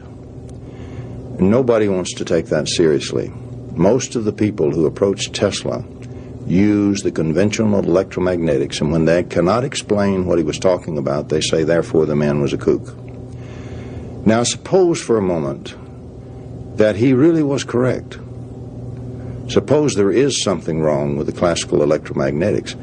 Of course, you can use the classical model to do the things we do, but it means there are many other things that can be done that we cannot do because we have excluded that part from our model and from our teaching and from our knowledge and from our instruments. I mean, bro, that is scary, man. Just listen to what he's saying. Oh, can you guys not hear that? No, you guys can hear it, right? Like, he's basically saying we've lost that. We've decided that there's a branch of physics that we are just not going to teach people about. We're just not going to teach people about scalar physics.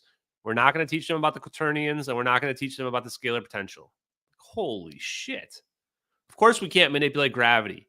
People should wonder, why can we not manipulate gravity? Obviously, it must be possible. If it's a force, we can manipulate it. People are just like, nah, it's just one of those things you can't manipulate, you know? Like, we've just been brainwashed, guys. We've been brainwashed. They cast a spell on us that said, don't pay any attention to Maxwell, ignore his scalar potentials, ignore that there's this force of gravity. We just don't know anything about it. We just don't really understand it. We just don't think about it. It just exists. If you add back in the wave that is missing, guess what you get? You get equal and opposite waves in the vacuum. These waves are in fact longitudinal waves. They are more sound-like, and Tesla was right, and all the textbooks in the world are wrong. And by gyro theory, right out of the book, when you longitudinally disturb a gyro that's restrained, it will precess sideways. And all. Wow, yeah. Wait, what do you say about gyroscopes? I need to read something about gyroscopes. Will precess sideways. And all of our instruments measure and detect the electron precession waves. That's what we put on our oscilloscopes and what we read with our instruments. And yes, indeed, gentlemen, we do detect the electron wiggle waves, and they are transverse waves. But a gyro reacts and precesses at right angle to the actual disturbance, which proves that it is a longitudinal wave in the vacuum. If you do not believe that, you must throw away all gyro theory. Tesla was right. Every textbook in the U.S. is wrong. Gyros, chat. Gyro. Why? Because the gyro is 3 dimensions, right? It's moving in 3 dimensions, moving left, right, forward, back, and up, or yeah, whatever, up, down, or on its side spin. So basically it's saying the gyro is still wiggling, which means that there's something wrong with our understanding of reality. It's not explaining it. If you throw that out, then you've got to say that everything else we've learned can't be correct. Maxwell simply assumed out of thin air the transverse string wave because that's what everybody was familiar with when he wrote the first equations. It's never been changed to this day. Yeah, so we messed up, chat. We threw out the wave, the longitudinal wave through the ether. We just decided it's whatever. It's not good enough. Yeah, could we get a refund? I don't know, the $500 books or whatever. Doubt it. Okay, next video. Let's go to let's listen to the scalar quantum one. How long is this A one? new kind of electromagnetics, a third kind, and I have dubbed that scalar electromagnetics.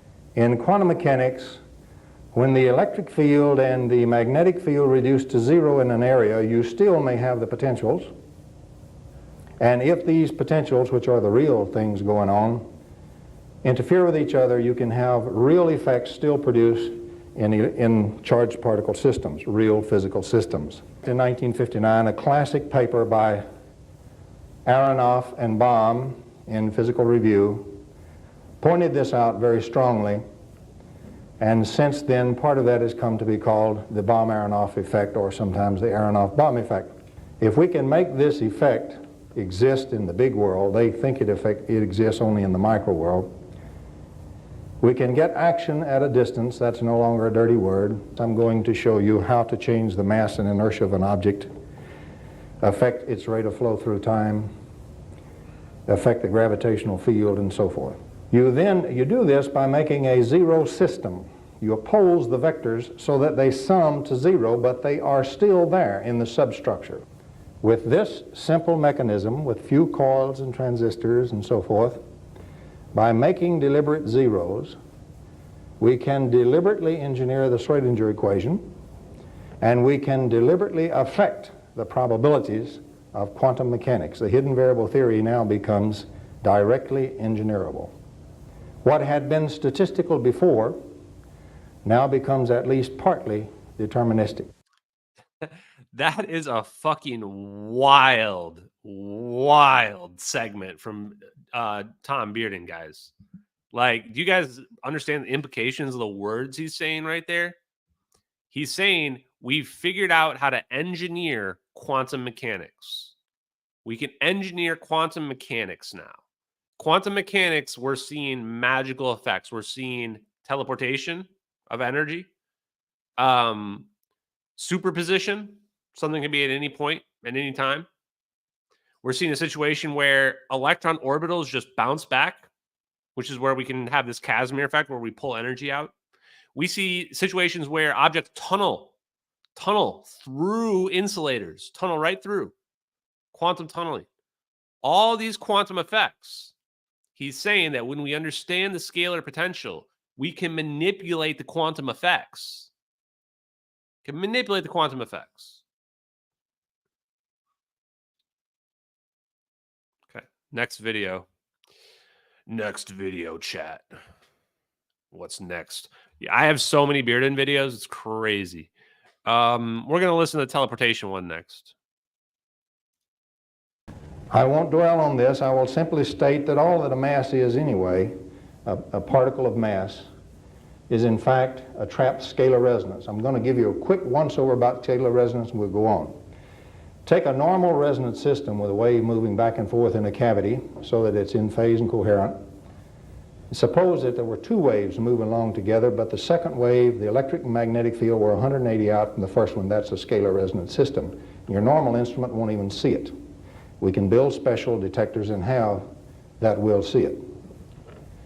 That's all a mass is, but you can make a current of that kind of resonance, and you can pipe that current down a wire, or you can add to that resonance in a system, or you can take it away. What did I say?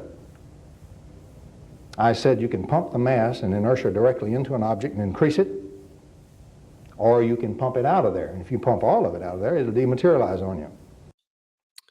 Well, that's alarming, chat. So, yeah, if we are just a projection, so just to throw this together, not to freak anybody out, but it might freak some people out. If you're on a lot of hard drugs right now, you might want to skip ahead for like a minute here. We are basically just a projection of energy trapped in a scalar resonance. A resonance just means, just like with a swing, there's just this time interval and it's just perfectly shaking, creating what we think of as coherence. When it hits, let's say, a standing wave and we see this pattern form, that's us. That's our projection onto this reality.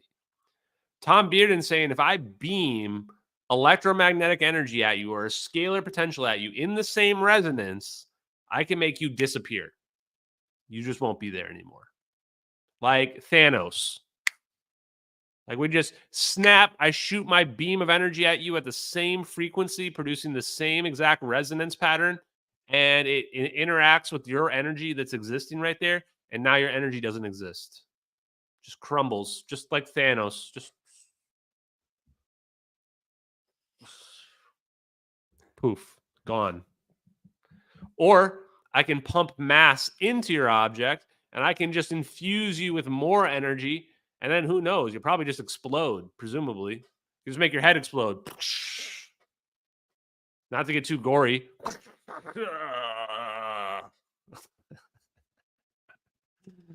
I love it. Okay, here we go.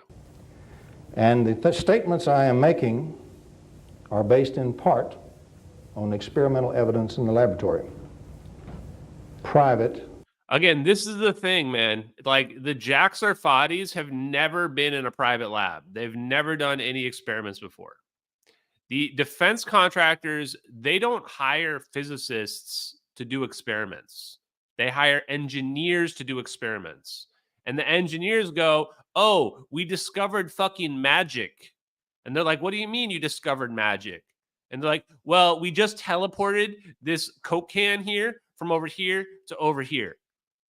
And the CXO, CEO, or COO, Chief Operating Officer goes, wait, what? You just discovered what? Yeah, we just teleported something from one location to the next. And they're going, well, physics doesn't say that's real. So what they do is they hire a physicist and they go, hey, Eric Davis, come into my lab. It turns out my engineers over here just teleported this Coke can from one room to the next. How did they do that? And then it's Eric Davis's responsibility to figure out how pure fucking magic works. This is when they hire the physicist, and they're not hiring Jack Sarfati. Jack Sarfati is never the one that they dial up to figure out, hey, how did we teleport the Coke can from one location to the next? Which is why all of Jack Sarfati's, all the people he knew, whatever, like in the past, the famous names, all his education, it means nothing. Not when it comes to 0-point energy technology. The ones that know are the engineers. Dave Rossi is only in his 20s, and he probably knows more about what the real world is capable of doing under the right engineering than Jack Sarfati ever will at 85 or whatever. And it's just, again, just the difference between people that work in the black projects and people that don't. And this is where Bob Lazar even said, Bob Lazar was asked by Joe Rogan, would you do it again? And I think a lot of people ask, like, yeah, I would do it again. I love it. No, Bob Lazar said, no, I wouldn't do it again. I got to work with magical technology. The world's a bunch of fucking sheep. They have no idea. They called me crazy. They called me all these names. They ruined my life. They have people out there saying everything I say is a lie. It's like, of course I wouldn't do it all again. I'd go back to work in the private lab and getting paid tons of money and getting to work with anti-gravity technology and fuck the world, right? He's bitter now. This is why when people ask me, like, hey, would you sell out? Probably. I'm just doing this because, like, we teleported a fucking airplane full of people and it's crazy dark and somebody deserves the truth, honestly. Beyond that, like, I'm more than happy to just, hide the technology as well, because look at the world. It's a disaster. The world's a disaster right now. Can we handle this technology? No, of course we can't. Proprietary laboratories. You are no longer confined to the speed of light at all. If you're clever, you can get almost any velocity you want to, whether it's slower than the speed of light or faster. Tesla reported speeds of 50 times the speed of light. How are they achieving 50 times the speed of light, chat? If you've been watching my streams, you know we can do it. Ken Shoulders, permittivity transitions. The plasma changes the permittivity of free space. The plasma itself has a different permittivity. That's why you're seeing the orb, the sphere. The permittivity in the region of the plasma compared to the outside is different. The speed of light moves faster. If we change the permittivity, if we pull the energy out, we're changing the refractive index of the medium. We're changing the refractive index of the medium. We're making the speed of light increase. What happens if I'm looking at two sources and the speed of light that we see as constant is in one, and in the other, the speed of light is faster than the speed of light? Teleportation is what happens. I have personally participated in an experiment which kicked out an electromagnetic wave of this type at 8 times the speed of light. And indeed, when you interfere this wave, you break up the coherence of the substructure. They now no longer sum to zero, and guess what that gives you? It gives you a non-zero vector in the E field and the B field out there. Real energy now appears at a distance out there from two transmitters or two wave projectors, and yet what's in the middle is not energy flow in the normal sense that we transmit an ordinary electromagnetic wave. It's really an artificial potential. I mean, that's crazy. I got to go back and show this. Like, there's crossing the streams right there, chat. Crossing the streams.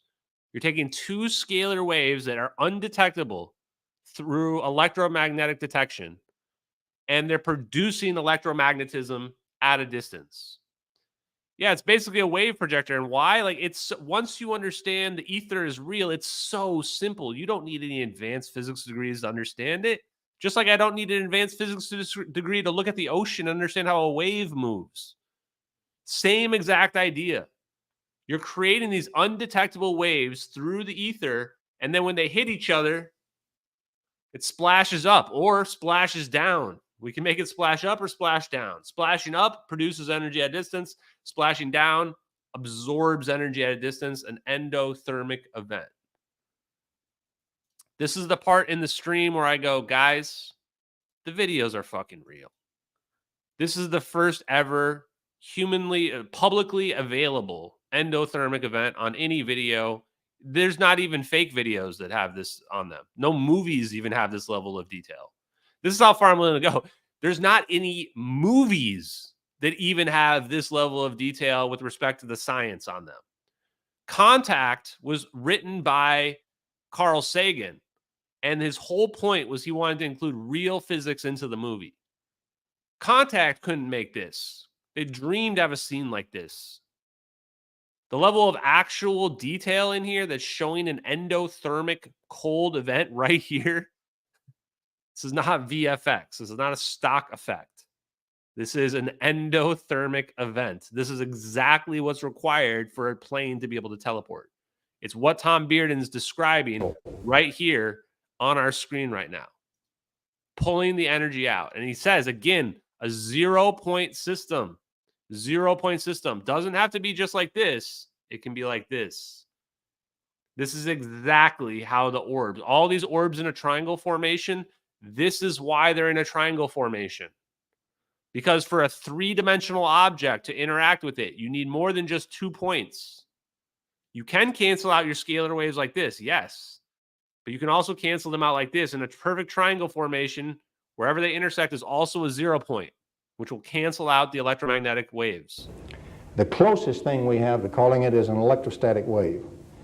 A more accurate description is it is a direct wave in the curvature of space-time itself. It's a general relativistic wave or a gravitational wave.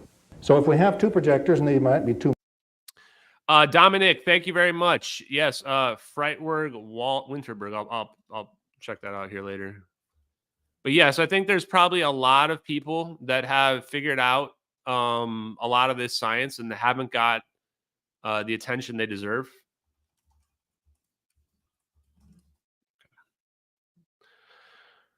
Yeah, 1929. I'll check him out later. Thank you, Dominic. Appreciate you, brother. Let's let this keep going. Modified radar antenna, and we intersect them at a distance. We can produce energy at a distance. And that energy arises in the space-time of that intersection zone. It doesn't matter if that's inside a mountain or inside a missile or inside an airplane or inside a human body. If I lower the potential of my projectors below 0, in other words, I make negative potentials, and pretty strong negative, what happens in the intersection zone is not the appearance of energy, but the disappearance of energy. When I bend space-time, if I bend it in one fashion, the local region looks like a source. It looks like it's producing energy. If I bend it the other way, it looks like a sink. It looks like energy is disappearing. This is real. This is general relativity. What really happens is I either put the energy in here and get it out there, or I take it out from there and I get it back here and I better dump it or I'll burn out my projectors. Well, you make a dump and you simply transform it in the other mode and switch it over to the dump. Well, if you were weaponizing that for a big weapon, if you hit this thing explosively with your projectors and you fire 2 pulses so the pulses meet, an interesting thing occurs. If you fire it in the high potential mode, you get an electromagnetic explosion at a distance.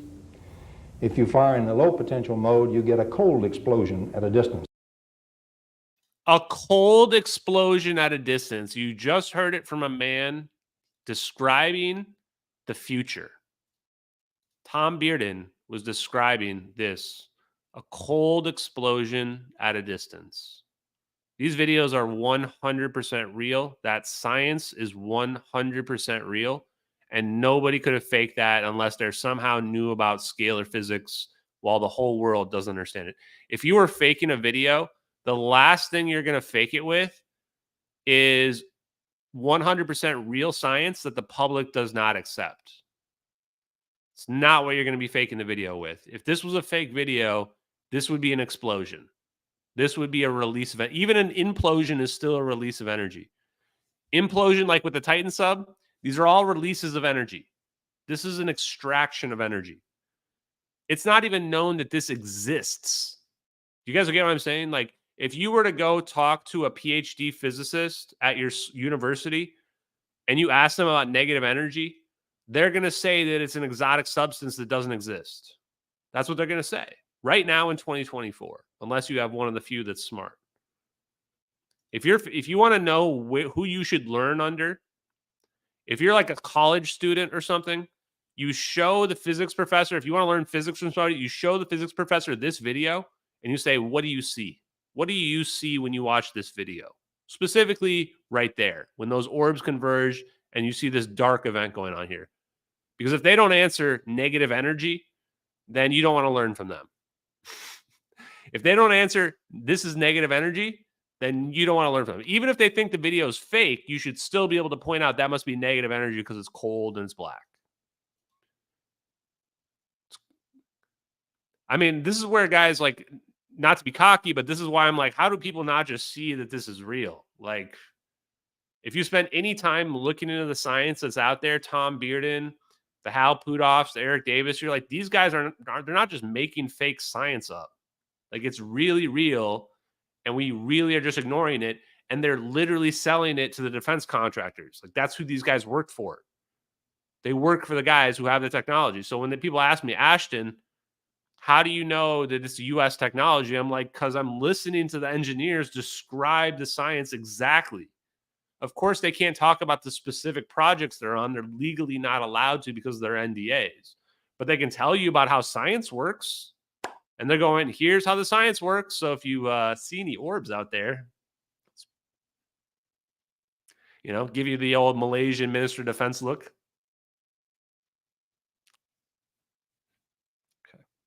Sudden withdrawal of energy in the intersection zone.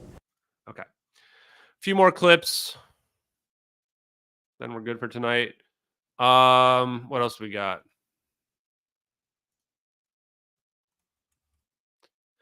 Okay, now let's take a look at Tom Bearden extracting energy. I don't know what this Overunity one is. Let's listen to this. Maybe this filed okay, this is good. I have filed my associates and I should say.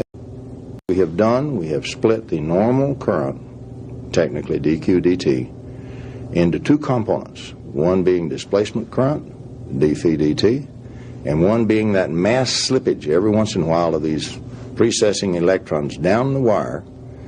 And what we really have done is used a barrier invented by Bill Fogel to stop the mass flow, which is all the...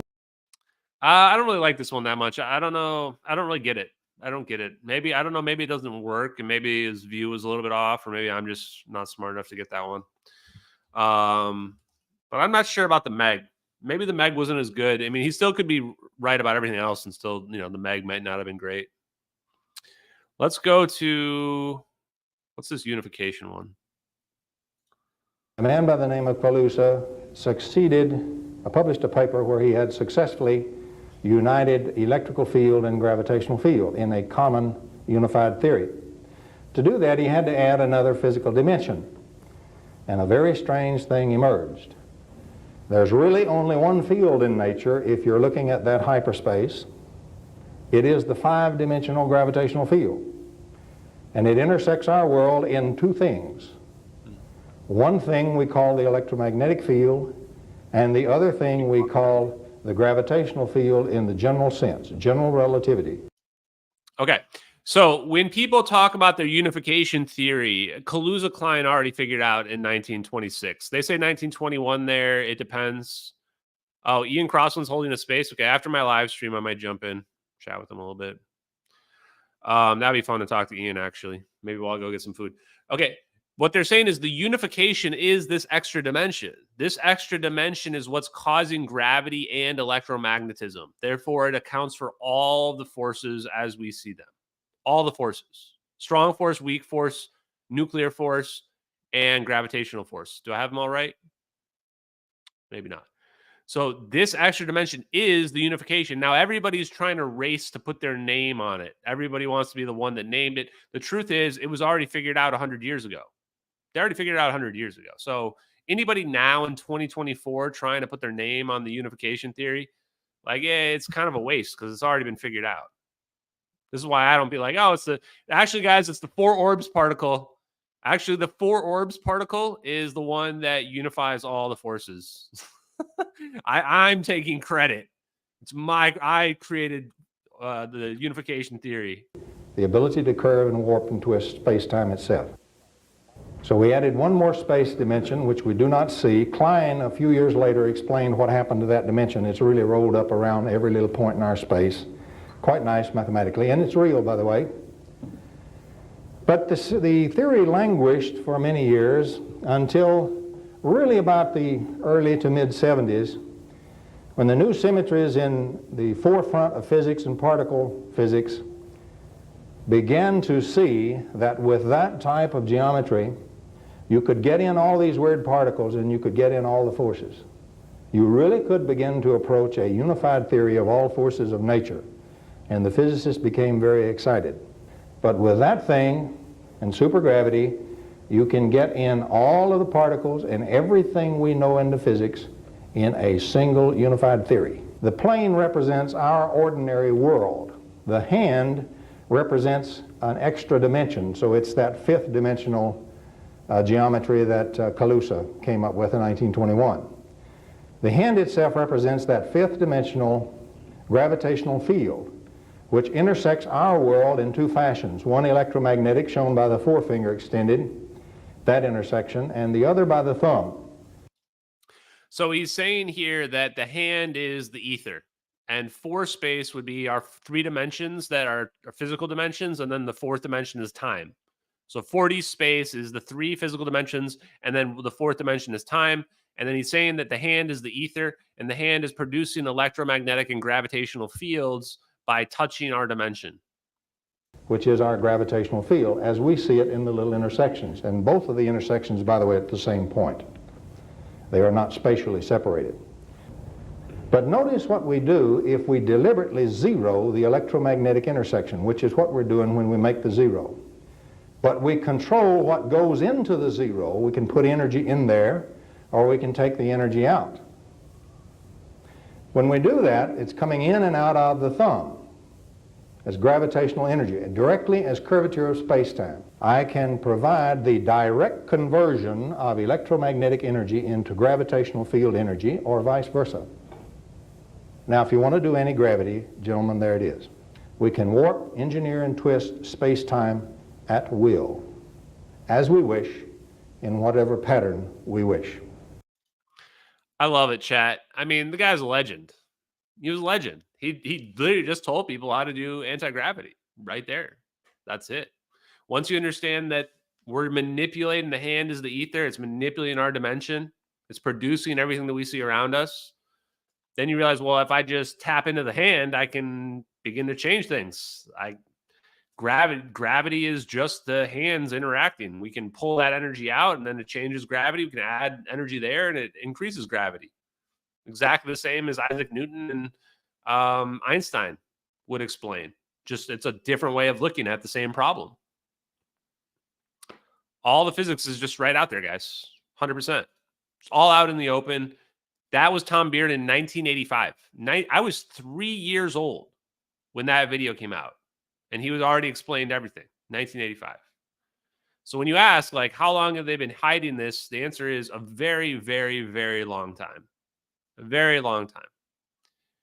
And they discredit anybody that tries to come out with this. They ensure that mainstream science never gets a whiff of it. And the people that do, they get controlled as well.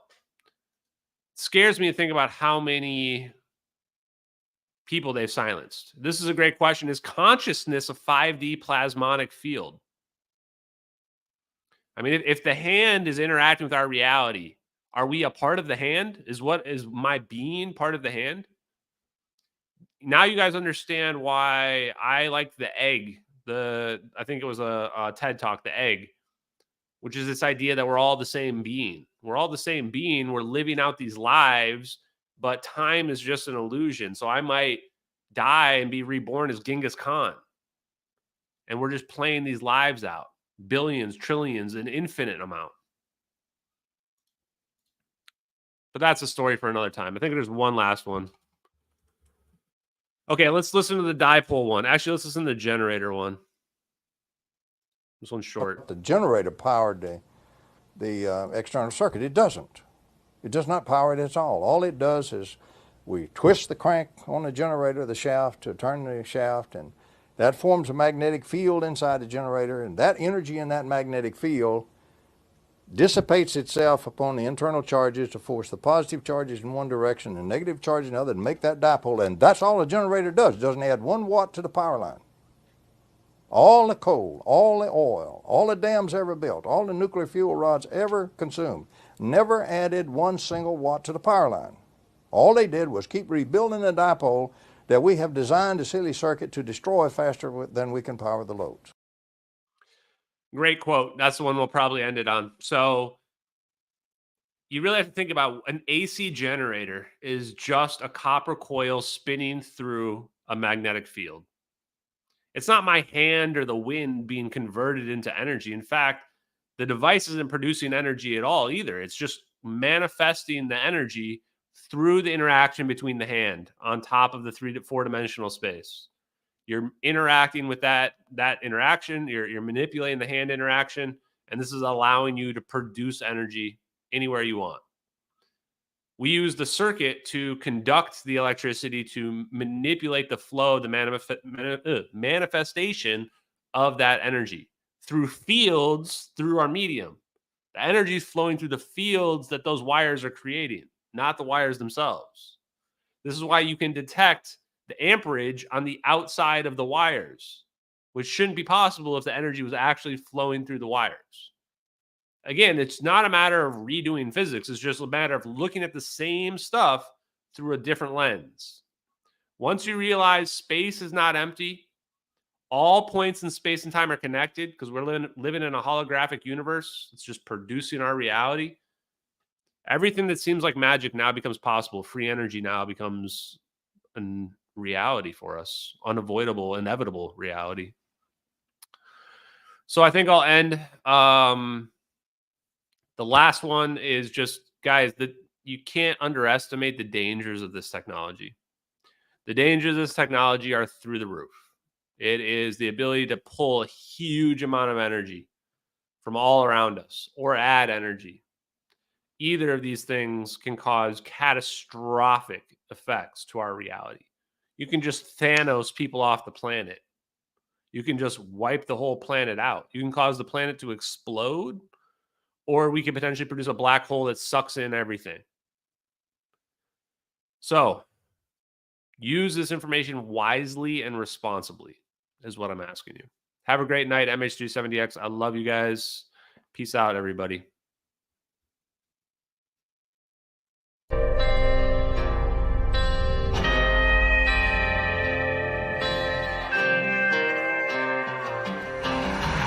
In the fields where the skies are wide, talking about a journey through the cosmic ride. Einstein and Thorne, they set the stage for a trip through time across the space age. Wormholes connect distant points in space, traversable paths to a far-off place. No black holes pull, no crushing weight, just a cosmic tunnel to a distant gate. Talking wormholes, stargates, negative energy, travel through the cosmos, it's our destiny. MH370, where did it go? Bowling 777 through a wormhole flow. We're talking wormholes, stargates, negative energy, travel through the cosmos, it's our destiny. MH370, where did it go? Bowling 777 through a wormhole flow.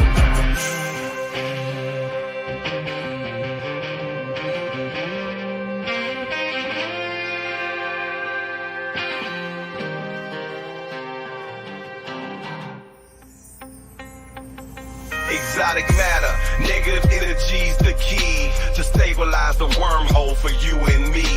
Quantum vacuum squeezed so tight, creating conditions for this wondrous flight. Static fields and lasers in the lab they play, generating forces in a new kind of way.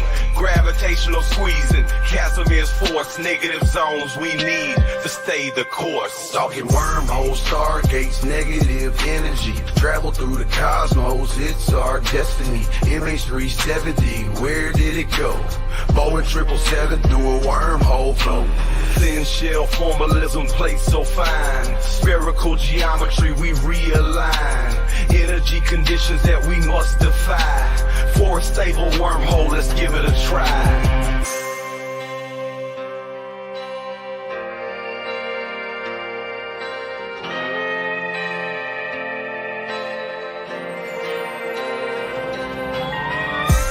Forces balancing the plates, creating the throat, open the gates, from Earth to the stars in a single bound, a shortcut through space profound.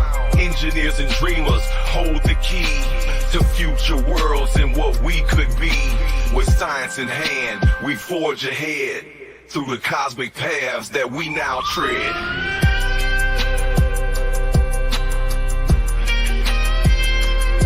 We're talking wormholes, stargates, negative energy, travel through the cosmos, it's our destiny. MH370, where did it go? Boeing 777 through a wormhole flow. From the fields to the stars, we break the chains. Understanding the universe, we make the gains. Lil Hula Crunk shines, bringing truth to light. Through his music, we'll explore the night. With wormholes and stargates, our path is clear. Exploring the cosmos.